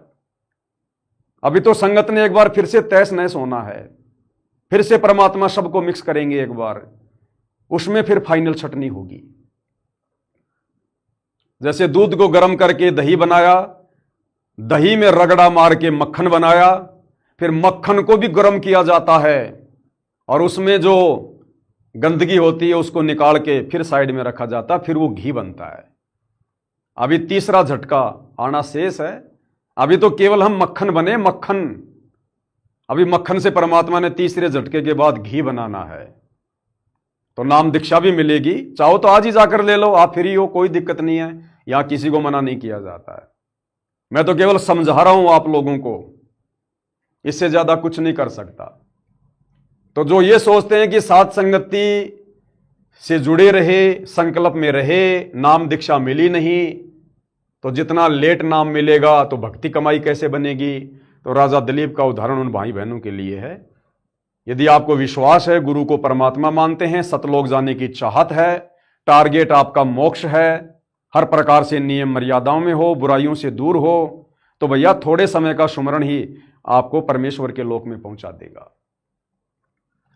फिर भी जो भाई बहन चाहते हैं कि भाई हम तो दीक्षा लेंगे, हमें नहीं रहना साथ संगति में, बहुत दिन रह ली हम साथ संगति में, अब गुरुदेव भगवान आ गए, अब तो हम जाकर दीक्षा लेंगे, तो उन भाई बहनों से मैं बड़े प्यार से प्रार्थना करूंगा, क्योंकि आप हमारे भाई बहन हो, हम सब एक परमात्मा के बच्चे हैं, और साथ संगति से जुड़कर किसी के प्रति कोई राग द्वेष मन मुटाव ईर्ष्या नहीं होती है। दूसरा हमारे प्रति रखे तो रखे उसके कर्म, लेकिन हम नहीं रख सकते, हम अपनी मर्यादाओं को नहीं तोड़ सकते। तो जो जो भगत भाई बहन साध संगति से जुड़े हुए हैं संकल्प दीक्षा लेकर, यदि वो नाम दीक्षा लेना चाहते हैं समय से पहले, तो उन भाई बहनों से मुझ पवनदास की प्रार्थना है, यदि आप दीक्षा भी लेना चाहते हो तो आप किसी नामदान केंद्र से मत लेना। जिस आश्रम में गुरुदेव भगवान विराजमान हो उसी आश्रम में जाकर नाम दीक्षा लेना, तो आपको उस नाम दीक्षा का लाभ मिलेगा। क्योंकि बिना गुरुदेव भगवान के सिर पर हाथ रखे आपका नाम दान नहीं फलेगा, उस नाम से आपकी कमाई जमा नहीं होगी, संग्रहित नहीं होगी। मान लीजिए आप नेपाल से हैं, आपने नेपाल के किसी नामदान सेंटर से या नेपाल के सतलोक आश्रम में जाकर दीक्षा ले ली। अब दीक्षा तो आपने ले ली, अब दीक्षा लेने के बाद आपको आशीर्वाद तो लेना पड़ेगा गुरुदेव का, बिना आशीर्वाद के तो दीक्षा काम करेगी नहीं। फिर आप क्या करोगे, जहां गुरुदेव भगवान बैठे होंगे आपने उस आश्रम में जाना पड़ेगा, वहां जाकर गुरुदेव से आप आशीर्वाद प्राप्त करोगे। अरे जब नाम दीक्षा कहीं से भी लेकर आपने गुरुदेव का आशीर्वाद लेने के लिए गुरुदेव के पास जाना ही पड़ेगा, तो क्यों ना आप वहीं पे जाके दीक्षा ले लो जहां पर गुरुदेव भगवान बैठे हैं। थोड़ा बहुत तो काम करेगी वो दीक्षा, कुछ तो फायदा होगा आपको। तो अगर नाम दीक्षा भी किसी ने लेनी है तो मुझ पवन दास की पर्सनल राय है, आप किसी नाम दीक्षा केंद्र या किसी ऐसे आश्रम में जाकर दीक्षा ना लें जहां पर गुरुदेव भगवान साक्षात विराजमान ना हो। आप उसी जगह पर जाकर गुरुदेव भगवान से दीक्षा प्राप्त करो जहां पर साक्षात गुरुदेव भगवान विराजमान हैं, और नाम दीक्षा के बाद आशीर्वाद लेना मत भूलना, अन्यथा वो दीक्षा आपकी काम नहीं करेगी, आपका जो कनेक्शन है वो गुरुदेव से जुड़ा हुआ नहीं माना जाएगा। तो नामदान लेना है तो सीधा धनाना आश्रम जाकर ही लेने में फायदा होगा, क्योंकि वर्तमान में गुरुदेव भगवान सतलोक आश्रम धनाना में बैठे हैं। यदि कल को गुरुदेव भगवान सतलोक आश्रम के किसी दूसरी ब्रांच में जाकर बैठ जाते हैं तो फिर धनाना जाने का कोई फायदा नहीं है। आपने उसी आश्रम में जाकर दीक्षा लेनी होगी जिस आश्रम में गुरुदेव भगवान विराजमान हो, क्योंकि आशीर्वाद बिना नाम काम नहीं करेगा। तो ये मुझ पवन दास की तरफ से एक पर्सनल ओपिनियन आप भगत भाई बहनों को जो संकल्प दीक्षा वाले दीक्षा लेना चाहते हैं। अब देखो, जो भगत भाई बहन संकल्प दीक्षा वाले दृढ़ हैं कि भाई हम अपने स्टैंड पर क्लियर हैं, हम साध संगति से जुड़े हैं, जो गुरुदेव भगवान का यथार्थ मार्ग है, मोक्ष मार्ग है, और हमने हमेशा गुरुदेव भगवान की मर्यादाओं में रहकर भक्ति क्रिया की है, और अभी तक गुरुदेव भगवान ने साध संगति का जिक्र नहीं किया, जिस कारण से अभी किसी भी आश्रम में जाकर दीक्षा लेना हमारे लिए जल्दबाजी होगी।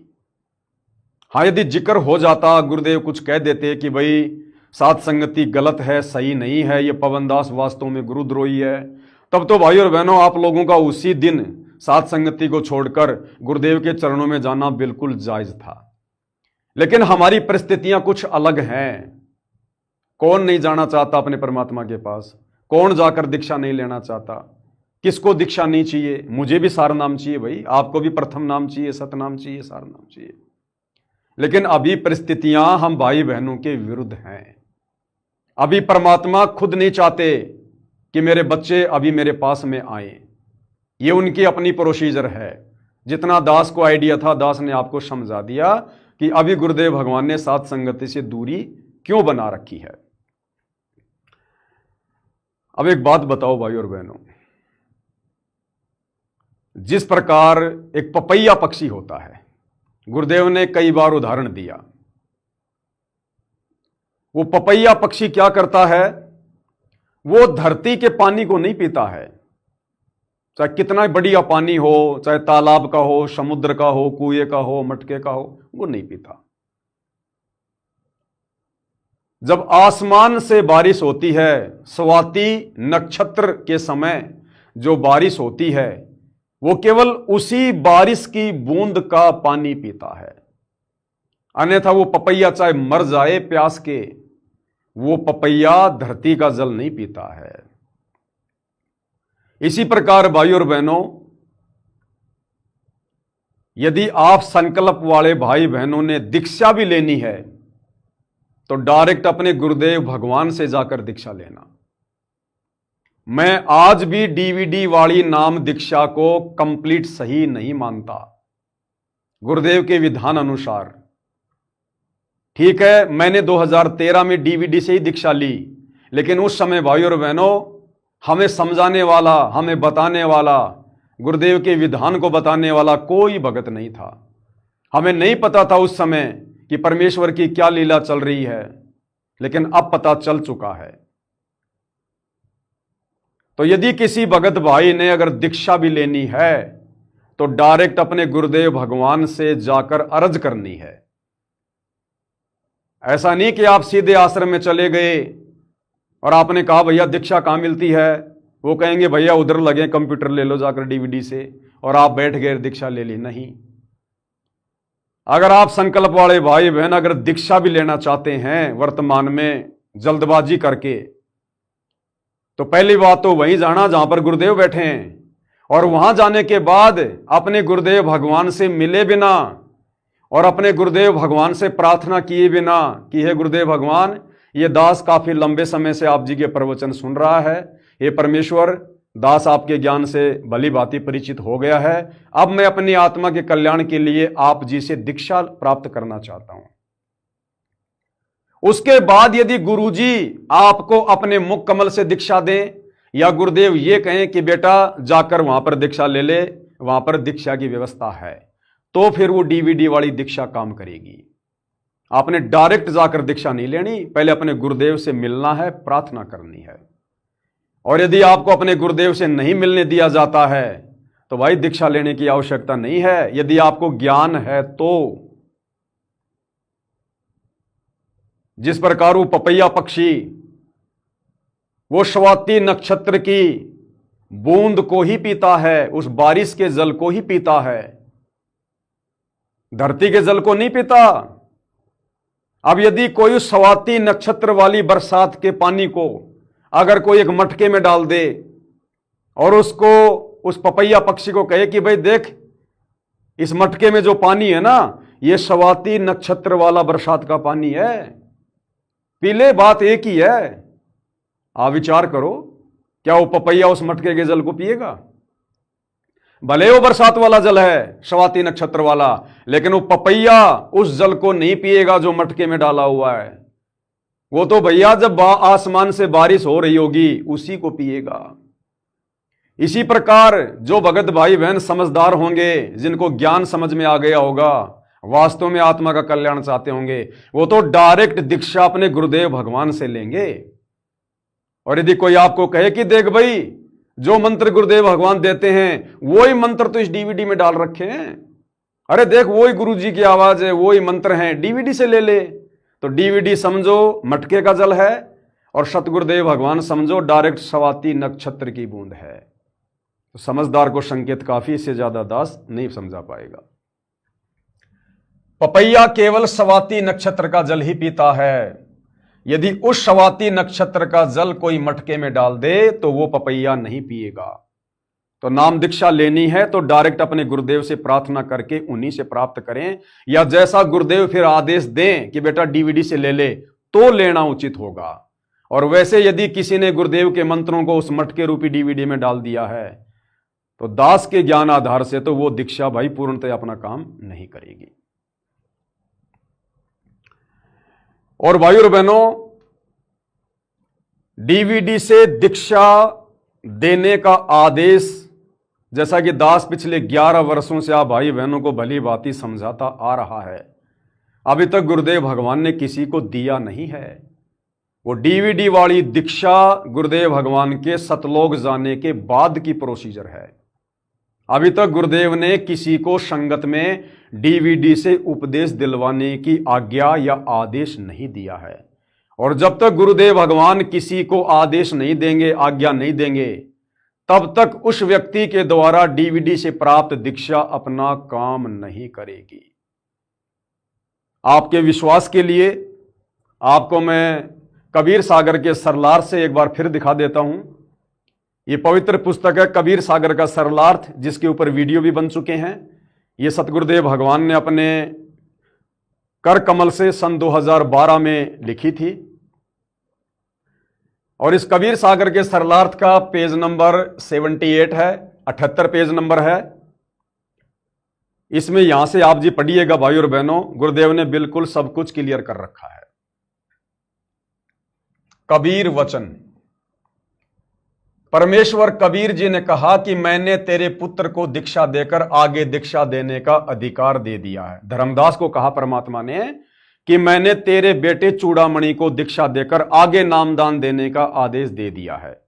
लेकिन सतगुरु रामपाल जी ने अभी तक किसी भगत को डायरेक्ट नाम दीक्षा देने का या डीवीडी के माध्यम से नाम दीक्षा देने का कोई आदेश नहीं दिया है। यदि आगे आने वाले गुरु गद्दी वाले सत्य साधना त्याग कर काल साधना करेंगे तो फिर मेरा क्या दोष है? फिर मैं तो अपना कोई नाद शिष्य भेजूंगा जो मेरे पंथ को बढ़ाएगा, यथार्थ भक्ति मार्ग से भ्रमित जगत को सत्य भक्ति मार्ग दृढ़ करेगा। जब जब तेरे बिंद यानी वंश वालों को काल छलेगा तब मैं सहायता करूंगा। मैं नाद हंस यानी शिष्य परंपरा प्रकट करूंगा। नाद पुत्र यानी शिष्य रूपी पुत्र जो हमारा होगा उससे मेरे पंथ का प्रकाश होगा। हे धर्मदास, अपने वचन वंश को समझा दो, यानी चूड़ामणि को समझा दो कि वह सबको बताए कि कभी काल झटका दे जाए तो नाद वंश वाले से दीक्षा लेकर अपना मोक्ष करा ले। अब आगे गुरुदेव भगवान क्या कह रहे हैं, विशेष तौर पर समझा रहे हैं परमात्मा। ये उन भगत भाई बहनों के लिए है जो संकल्प दीक्षा में हैं और जो सतलोक आश्रमों में जाके नाम दीक्षा लेना चाहते हैं। विशेष गुरुदेव भगवान ने क्या कहा, विशेष मालिक ने बोलना पड़ रहा है कि विशेष। अब विशेष क्या है देख लो भाई। वर्तमान में मेरे यानी रामपाल दास द्वारा चलाया गया ये 13वां पंथ है, जिस पंथ में आप और हम सभी भाई बहन जुड़े हुए हैं। ये दास रामपाल दास अंतिम सतगुरु है, यानी सतगुरु रामपाल जी के बाद शरीर रूप में इस पंथ में कोई गुरु नहीं होगा। सतगुरु रामपाल जी शरीर रूप में अंतिम गुरु हैं। फिर नाम दीक्षा कैसे दी जाएगी? नामदान यानी नाम दीक्षा प्रकाश पुंज शरीर यानी इलेक्ट्रॉनिक बॉडी यानी डीवीडी से दिया जाएगा। डीवीडी से दिया जाएगा। 2012 में पुस्तक लिखी गई है, जबकि डीवीडी से दीक्षा तो 2009 से दी जा रही है। तो गुरुदेव ने यह क्यों नहीं लिखा कि डीवीडी से दीक्षा दी जा रही है? 2012 में गुरुदेव कह रहे हैं कि आगे डीवीडी से दीक्षा दी जाएगी, अर्थात अभी तक किसी को कोई आदेश डीवीडी से दीक्षा दिलाने का सतगुरु रामपाल जी की तरफ से नहीं है। अब आगे देखो, सब कुछ क्लियर कर रखा गुरुदेव ने, कोई जरा भी भ्रमणा में ना रहे, सब कुछ क्लियर कर रखा है। अब आगे अब के बाद नाद तथा बिंद का कोई चक्कर नहीं रहेगा। पहले भक्ति विधि गलत कर देते थे, जिस कारण से बिंद वाले पंथ भक्ति मार्ग को नष्ट कर दिया करते थे। अब भक्ति विधि ठीक रहेगी तो साधकों का मोक्ष निश्चित है। अब आगे क्या कह रहे हैं भाई और बहनों, आप लोगों के बहुत ही मतलब की बात है, जो जो भाई बहन संकल्प दीक्षा में हैं और जो दीक्षा लेना चाहते हैं। फिलहाल क्या कह रहे हैं गुरुदेव भगवान, अब तो डीवीडी से दीक्षा दिलाई जाएगी। 2012 में कह रहे हैं कि अब तो डीवीडी से दीक्षा दिलाई जाएगी, जबकि 2009 से डीवीडी से दीक्षा दी जा रही थी। फिर वो प्रोसीजर किसने शुरू कर रखी थी भाई? गुरु की प्रोसीजर तो नहीं हो सकती वो, क्योंकि गुरु तो 2012 में कह रहा है अब तो डीवीडी से दीक्षा दिलाई जाएगी। इसका मतलब अभी तक गुरुदेव के आदेश से दीक्षा वाला जो कार्य है डीवीडी वाला, वो उनकी आज्ञा अनुसार नहीं है। अब तो डीवीडी से दीक्षा दिलाई जाएगी। और आगे क्या कह रहे हैं, ध्यान से सुनना भाई और बहनों, बहुत मतलब की बात है। उसे वही दिलाएगा, यानी डीवीडी से दीक्षा कौन दिलाएगा? जिसको आदेश दिया जाएगा, जिसको आदेश दिया जाएगा वही डीवीडी से दीक्षा दिलाएगा। अब आप मुझ पवन दास को यह प्रमाणित कर दो, यह क्लियर कर दो, यह साबित कर दो कि सतगुरु रामपाल जी ने किस भगत को डीवीडी से दीक्षा दिलाने के लिए अधिकारी बनाया हुआ है। अगर बनाया होता तो गुरुदेव उसका नाम सार्वजनिक करते, ताकि किसी को कोई शंका ना होती। और यदि डीवीडी से दीक्षा दिलाने के लिए गुरुदेव किसी को अधिकारी बनाएंगे तो एक को बनाएंगे। भैया आज तो 700-800 नाम दीक्षा केंद्र हैं, और 700-800 नाम दीक्षा केंद्रों पर कई हजारों की संख्या में भगत भाई डीवीडी से नाम दीक्षा दिलवा रहे हैं, जबकि आदेश तो गुरुदेव ने किसी को दिया ही नहीं। सारे के सारे अनअधिकारी हैं। देखो ये प्रमाण आपकी आंखों के सामने पेश कर रहा हूं, अपनी तरफ से कुछ नहीं बोल रहा, ना मैंने पहले कभी बोला। हां, यदि आप लोगों को यह क्लियर हो जाए, आप गुरुदेव का कोई सत्संग ऐसा आपको मिल जाए, आप दिखा दें, किसी ऐसी पुस्तक में लिखा हो कि सतगुरु रामपाल जी ने अपने बेटे को, अपनी बेटी को, अपनी पत्नी को, अपने पोतों को या किसी भगत को गुरुदेव ने डीवीडी से दीक्षा दिलाने का आदेश दिया हुआ है, तो जाकर आप उस भगत से दीक्षा ले लो, फिर कोई दिक्कत नहीं है, आपका नाम काम करेगा। लेकिन अभी तक गुरुदेव भगवान ने किसी को आदेश नहीं दिया, और आदेश देंगे तभी तो लिखा है उसे वही दिलाएगा जिसको आदेश दिया जाएगा। और वो चाहे बिंद का हो, चाहे नाद का, वो चाहे गुरुदेव कह रहे हैं चाहे मेरे परिवार का हो, चाहे संगत का हो, वही दिलाएगा जिसको मैं आदेश दूंगा। तो मुझे तो यह बता दो कि गुरुदेव ने किसको आदेश दिया है। कल्याण नाम दीक्षा से होना है। पंथ तो अब कोई भी नष्ट नहीं कर सकेगा, क्योंकि स्वयं परमात्मा ने आकर पंथ चलाया है। कलयुग में सत्य साधना चलेगी, विश्व का कल्याण होगा। जो अहंकारी व काल प्रेरित हैं, अब ये संकेत कर रहे हैं परमात्मा अपने ही पंथ में, उनसे दीक्षा लेकर जो भगत अभी भी गुरु को मानुष मानते हैं, बार बार गलतियां करते हैं और परम भगत होने का दिखावा भी करते हैं, उन भक्तों पर गुरुदेव भगवान 24 घंटे जो उनके आसपास मंडराते हैं, उनके ऊपर गुरुदेव संकेत कर रहे हैं। जो अहंकारी व काल प्रेरित हैं, वे अपना कर्म खराब करते रहेंगे, काल के जाल में रह जाएंगे। दीक्षा लेकर भी वे अपनी महिमा बनाने के लिए मेरे ज्ञान व विधान में त्रुटि निकालकर अपने अज्ञान का परिचय देंगे। और पिछले 11 वर्षों से गुरु की गैर हाजिरी में गुरु के ज्ञान और गुरु के विधान में कमियां निकालकर, त्रुटियां निकालकर, गुरुदेव के तमाम भक्ति मर्यादाओं को छिन्न भिन्न करके किन किन भगत भाई बहनों ने मर्यादा तोड़ी है, कैसे कैसे कार्य किए हैं, ये भाई और बहनों दास ने सात संगति के माध्यम से हजारों वीडियो बना दिया, आप सबको पता है। ये उन्हीं के ऊपर संकेत है। क्या कह रहे हैं? वे अपनी महिमा बनाने के लिए मेरे ज्ञान व विधान में त्रुटि निकालकर अपने अज्ञान का परिचय देंगे। फिर क्या कह रहे हैं परमात्मा? साध संगति से जुड़ी आत्माओं के लिए क्या कह रहे हैं गुरुदेव भगवान? मालिक को पता था आगे चलकर ये सब कुछ होगा, तो आप और हम भगत भाई बहनों के लिए क्या कह रहे हैं मालिक? मेरे भगत ज्ञानवान हो चुके हैं, उनके काल जाल में नहीं आएंगे। तो 11 साल से हम साथ संगति से जुड़े भगत भाई बहन क्या उन भगत भाई बहनों के झांसे में आए? क्या उनके पीले पर्चों के चक्कर में आए? क्या उनके मनमानी तानाशाही फरमानों के चक्कर में आए? क्या हमने राजनीतिक रैलियों में चक्कर काटे? क्या हम परशुराम की जयंती पर गए? क्या हमने कोई भी मर्यादा तोड़ी? हम उनके काल जाल में नहीं फंसे। तो ये क्लियर है भाई और बहनों, या भाई बहनों को थोड़ा सा फिर से दिखाना जरूरी था कि अब तो डीवीडी से दीक्षा दिलाई जाएगी, उसे वही दिलाएगा जिसको आदेश दिया जाएगा, वो चाहे बिंद का हो या चाहे नाद का हो। तो जो भगत भाई बहन साध संगति से भी जुड़े हैं लेकिन पूरा उनको विश्वास नहीं है, और जो अभी भी वो समय आने से पहले जल्दबाजी में जाकर नाम दीक्षा लेना चाहते हैं, उन भगत भाई बहनों के लिए दास ने कबीर सागर का सरलार्थ पेज नंबर 78 दिखाया है। यह आपके पास भी होगा, वरना गूगल से पीडीएफ डाउनलोड कर लेना, ज्यों का त्यों लिखा हुआ है। तो अगर अपने गुरुदेव के अलावा अगर किसी और से डीवीडी से दीक्षा लेने जा रहे हो तो पहले यह पूछ लेना कि भैया तेरे को गुरुदेव ने अधिकारी बनाया है क्या? वो बोलेगा हाँ मेरे को आदेश दिया है, दिखा भैया आदेश कहां है। अगर नहीं दिखाता है तो गलती मत करना। अब भाई और बहनों, साध संगति क्या है आप भाई बहनों को अच्छे से बता रखा है, समझा रखा है।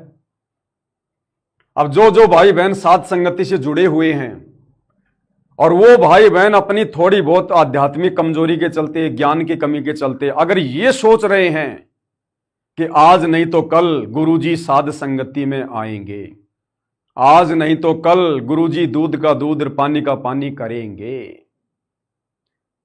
तो ये भी भाई बहनों की कमजोरी है। ये सोचना भी उन भगत भाई बहनों की कमजोरी है। अगर गुरुदेव भगवान साध संगति में नहीं आए तो हमने कोई फार्म थोड़ी भरा था साध संगति से जुड़ने से पहले कि गुरुजी साध संगति में आएंगे आएंगे। वो तो मालिक की मौज है, मालिक की मर्जी है। परमात्मा तो अपने से दूर रहकर भी अपने पंथ को चला सकता है, अपने भक्तों को संभाल सकता है, जैसे 11 साल से संभाला।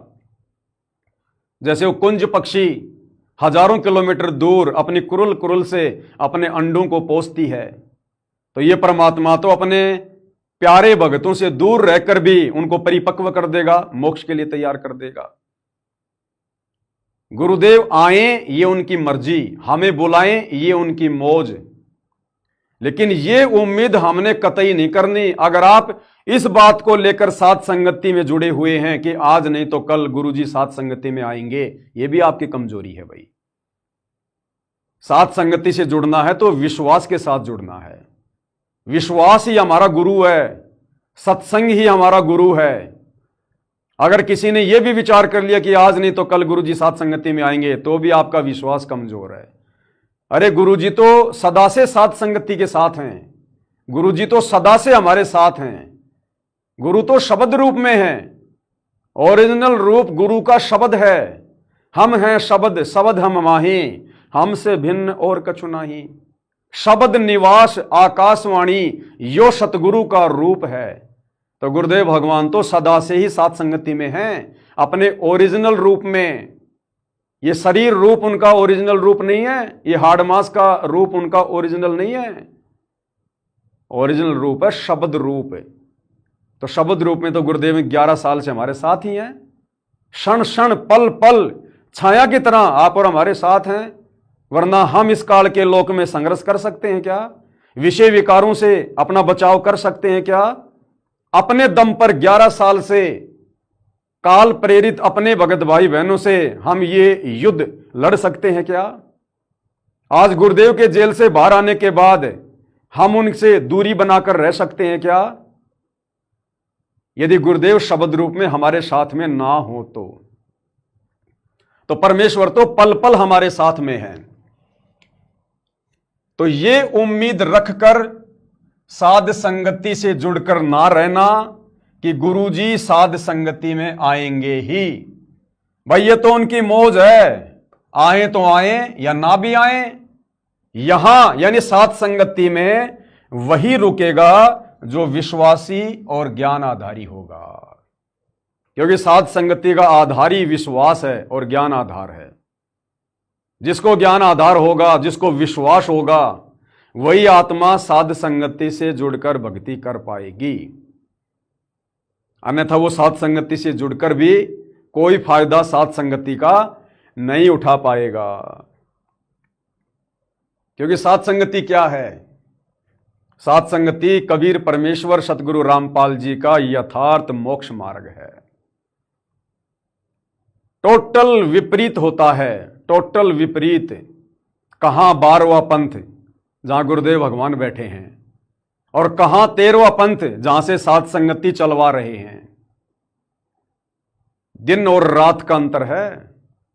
वहां गुरु को मानुष माना जाता है, यहां गुरु को परमेश्वर माना जाता है।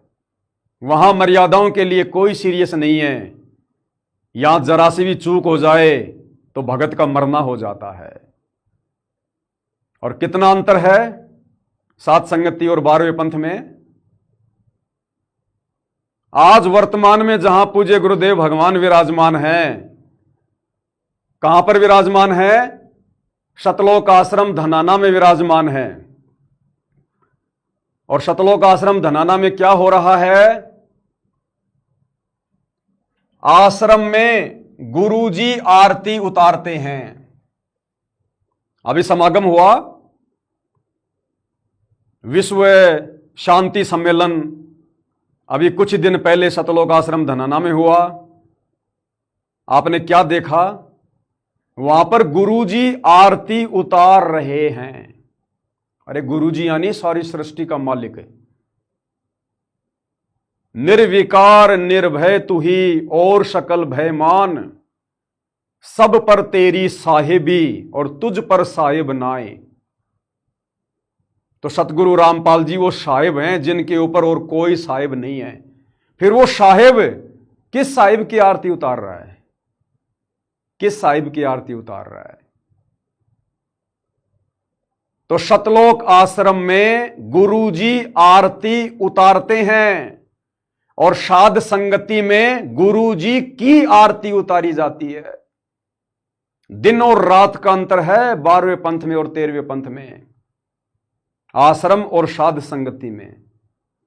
शतलोक आश्रमों में गुरुजी आरती उतारते हैं और साध संगति में गुरुजी की आरती उतारी जाती है। रात और दिन का अंतर है।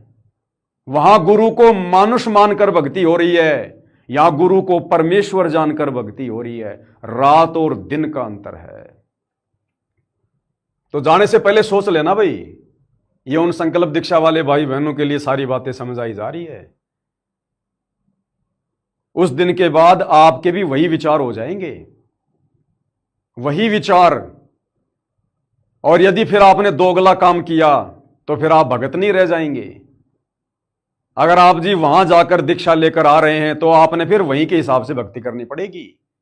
और वहां के लोग ना गुरुजी को परमात्मा मानते, ना गुरुजी को भोग लगाते, ना गुरुजी की आरती उतारते, ना गुरुजी के चरण कमल धो धो के चरणामृत पीते, ना गुरु की महिमा करते।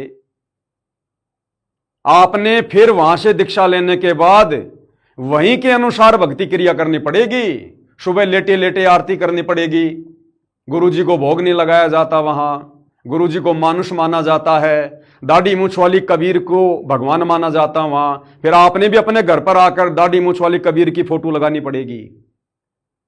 फिर यदि तुमने गुरुजी को भोग लगा दिया, गुरुजी की 5 दीपक वाली थाल से आरती उतार दी, फिर आप वहां की मर्यादाओं से नीचे गिर जाओगे। फिर वो दीक्षा बिल्कुल काम नहीं करेगी। कहते हैं ना, जो जाकी शरणा बसै ताको ताकी लाज। तो यदि आप आश्रमों में जाकर 12वें पंथ वाली दीक्षा ले रहे हो तो आपने उस 12वें पंथ के अनुसार जो भगत भाई बहन गुरु को मानुष मानकर भक्ति कर रहे हैं, आपने फिर वही करना पड़ेगा। यदि फिर आपने चतुराई दिखाई कि मैं वहां से दीक्षा ले आता हूं, फिर वहां क्या करूंगा जाकर, फिर मैं साथ संगति वाली क्रिया करूंगा, तो ये दोगला आचरण हो जाएगा, ये दोगला काम हो जाएगा। परमात्मा पसंद नहीं करेगा फिर। तो आश्रम में गुरुजी आरती उतारते हैं और साध संगति में गुरुजी की आरती उतारी जाती है। ये दिन और रात का अंतर है 11वें पंथ और 12वें पंथ और 13वें पंथ में। उसके बाद भाइयों और बहनों,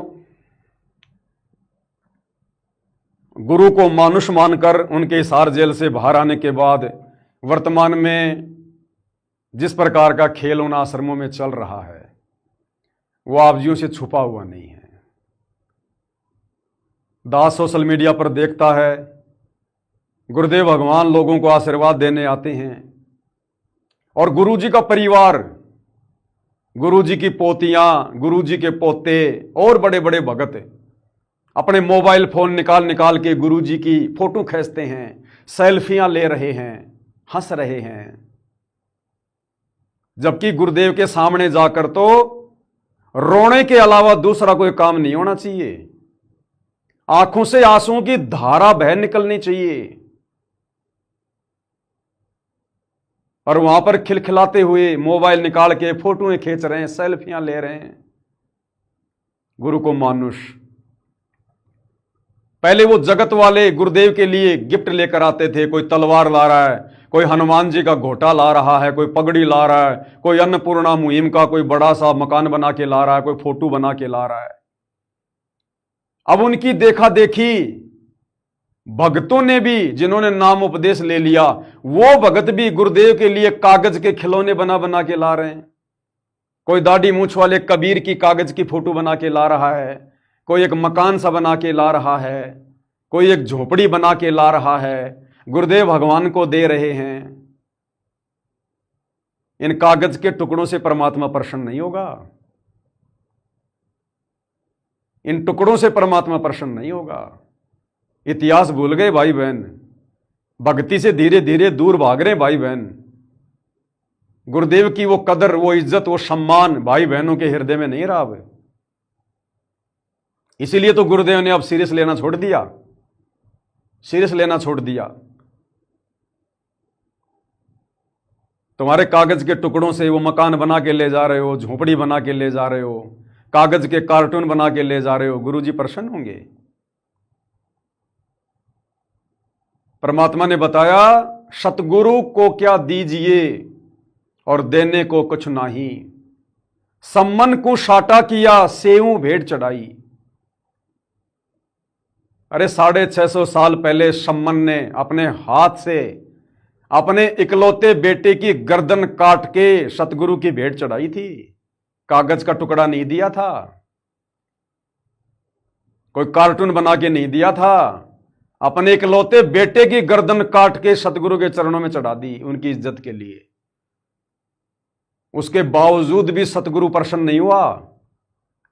अगर प्रसन्न हो जाता तो उसी जन्म में सम्मन का मोक्ष हो जाता।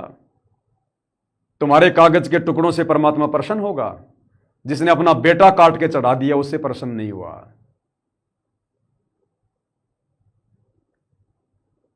भगत मंसूर ने अपने शरीर का अंग अंग सतगुरु की भेंट चढ़ा दिया, कटवा दिया, उससे भी सतगुरु प्रसन्न नहीं हुआ। अगर हो जाता उसी जन्म में उसका मोक्ष हो जाता, नहीं हुआ। तुम्हारे ये कार्टून बना बनाकर इस मोक्ष के प्राइम टाइम में और जगत वालों की देखा देखी और सतगुरु को जाकर दे रहे हो, सतगुरु इससे प्रसन्न होगा? सतगुरु तुम्हारी मर्यादाओं से प्रसन्न होगा, जो मर्यादा तुम भाई बहनों ने 11 साल से अपने पैरों के तले रौंद के रख दी है। सतगुरु को परमेश्वर मानकर भक्ति करने से प्रसन्न होगा, जो आप भाई बहन अभी नहीं मान रहे हो। इन चीजों से सतगुरु प्रसन्न नहीं होगा। तुम तो कागज का टुकड़ा दे रहे हो। और गुरुदेव क्या कह रहे हैं? तन मन दिया तो भला किया, सिर का जासी भार, और जो कभी कह मैं दिया, बहुत सही सिर मार। कहते अपनी गर्दन काट के चढ़ा दो तो भी सतगुरु प्रसन्न नहीं होगा। शीश उपाड़े भूमि धरे, ऊपर मच के पांव, कबीर का घर शिखर में तेरी गरज पड़े तो आव। तुम्हारे इन कागज के खिलौने से सतगुरु प्रसन्न होगा? सतगुरु को तो पता है ना, वो तो अंतर्यामी है, आत्मा का आईना उनके सामने रहता है। भले ही परमात्मा जी लीला कर रहे हैं ये कहकर कि भाई तुमने नाम ले रखा है, तुमने नाम ले लिया, अंतर्यामी को तो सब पता है, फिर भी लीला एक आम संत की कर रहा है।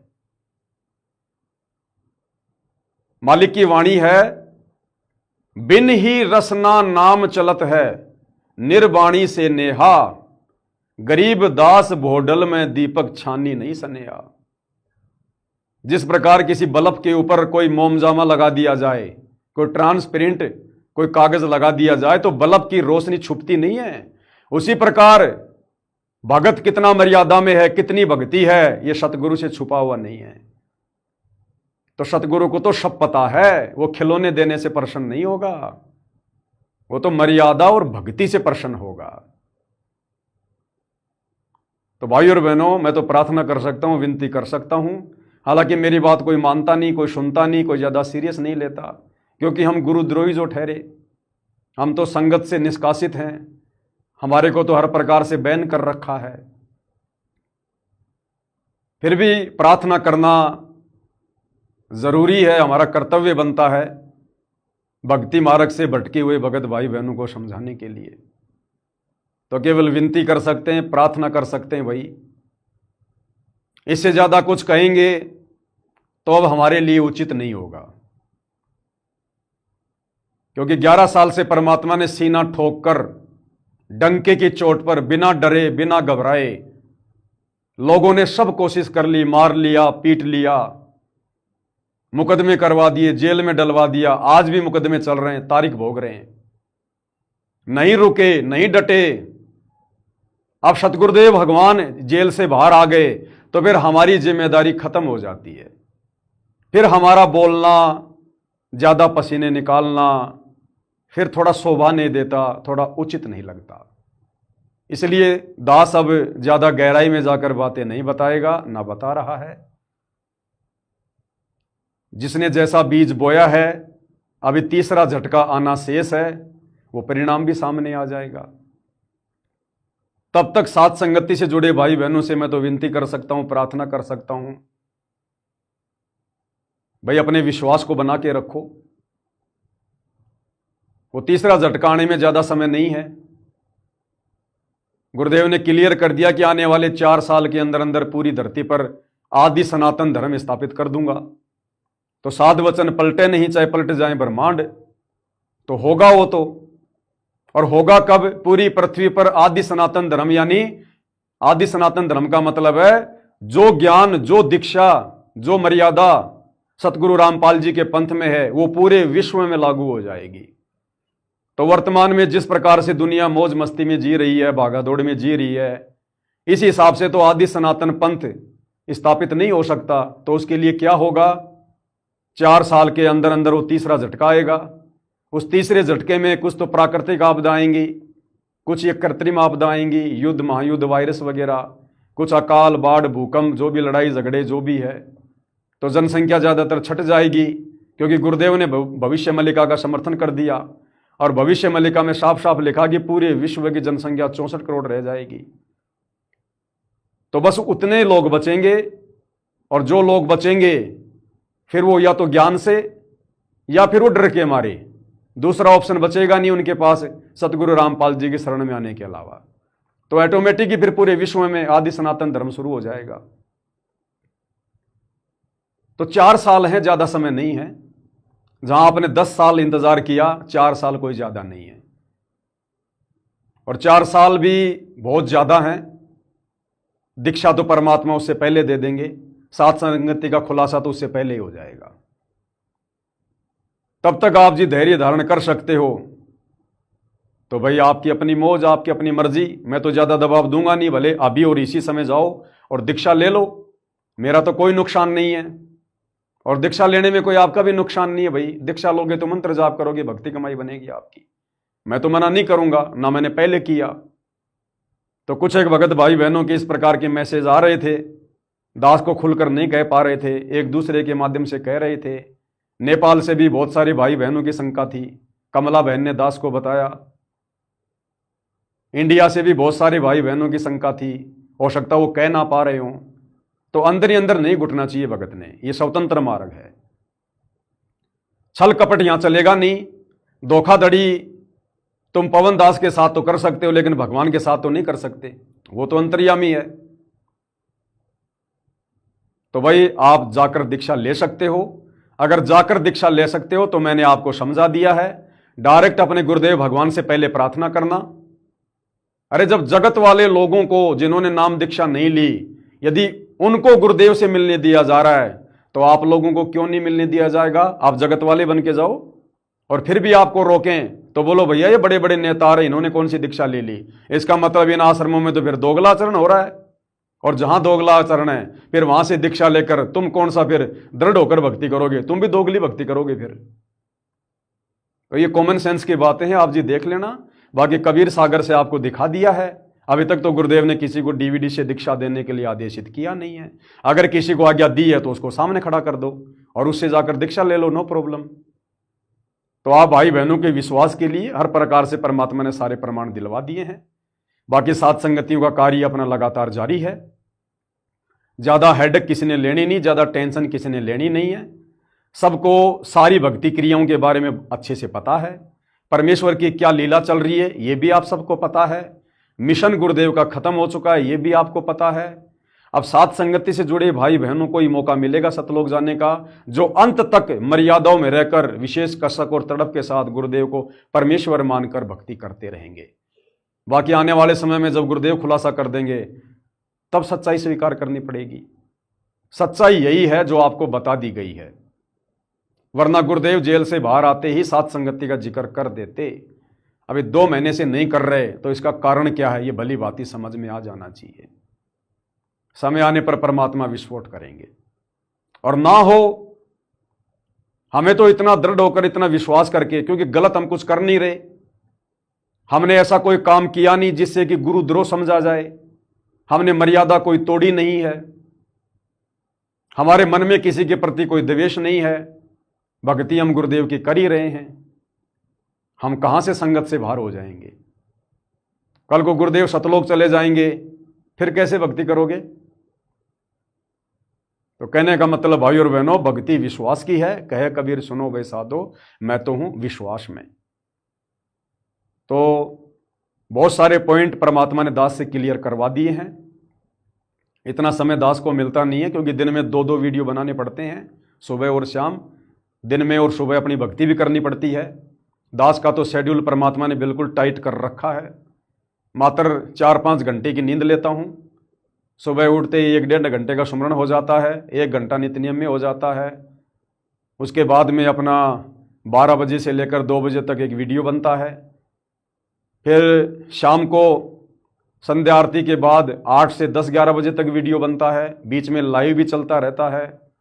दोपहर का समय होता है, घर पर बैठकर अपनी 1-1.5 घंटा परमात्मा का सुमरण कर लेते हैं। कोई विशेष सेवा होती है तो दास कहीं बाहर जा पाता है, अन्यथा दास का तो परमात्मा ने शेड्यूल बिल्कुल टाइट कर रखा है। बकवाद के लिए, खरपतवार के लिए 1 सेकंड का भी समय नहीं है। और हम सबका कर रखा परमात्मा ने, सबका कर रखा है यदि कोई भक्ति करना चाहे तो। और ये विशेष मौका परमात्मा ने आप और हमारे ऊपर एक विशेष रहम के माध्यम से फरमा रखा है। आप और हमें भक्ति से फुर्सत नहीं और दुनिया को बेगार से फुर्सत नहीं। दुनिया को बेगार से फुर्सत नहीं।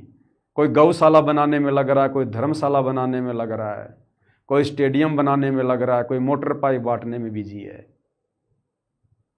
ना कभी उनकी ढंग से आरती होती, ना कभी वो सुमरण करते पूरे, ना कभी वो सत्संग सुनते, ना कोई ज्ञान चर्चा होती। और आप और हमें 24 घंटे परमात्मा ने टाइट कर रखा है।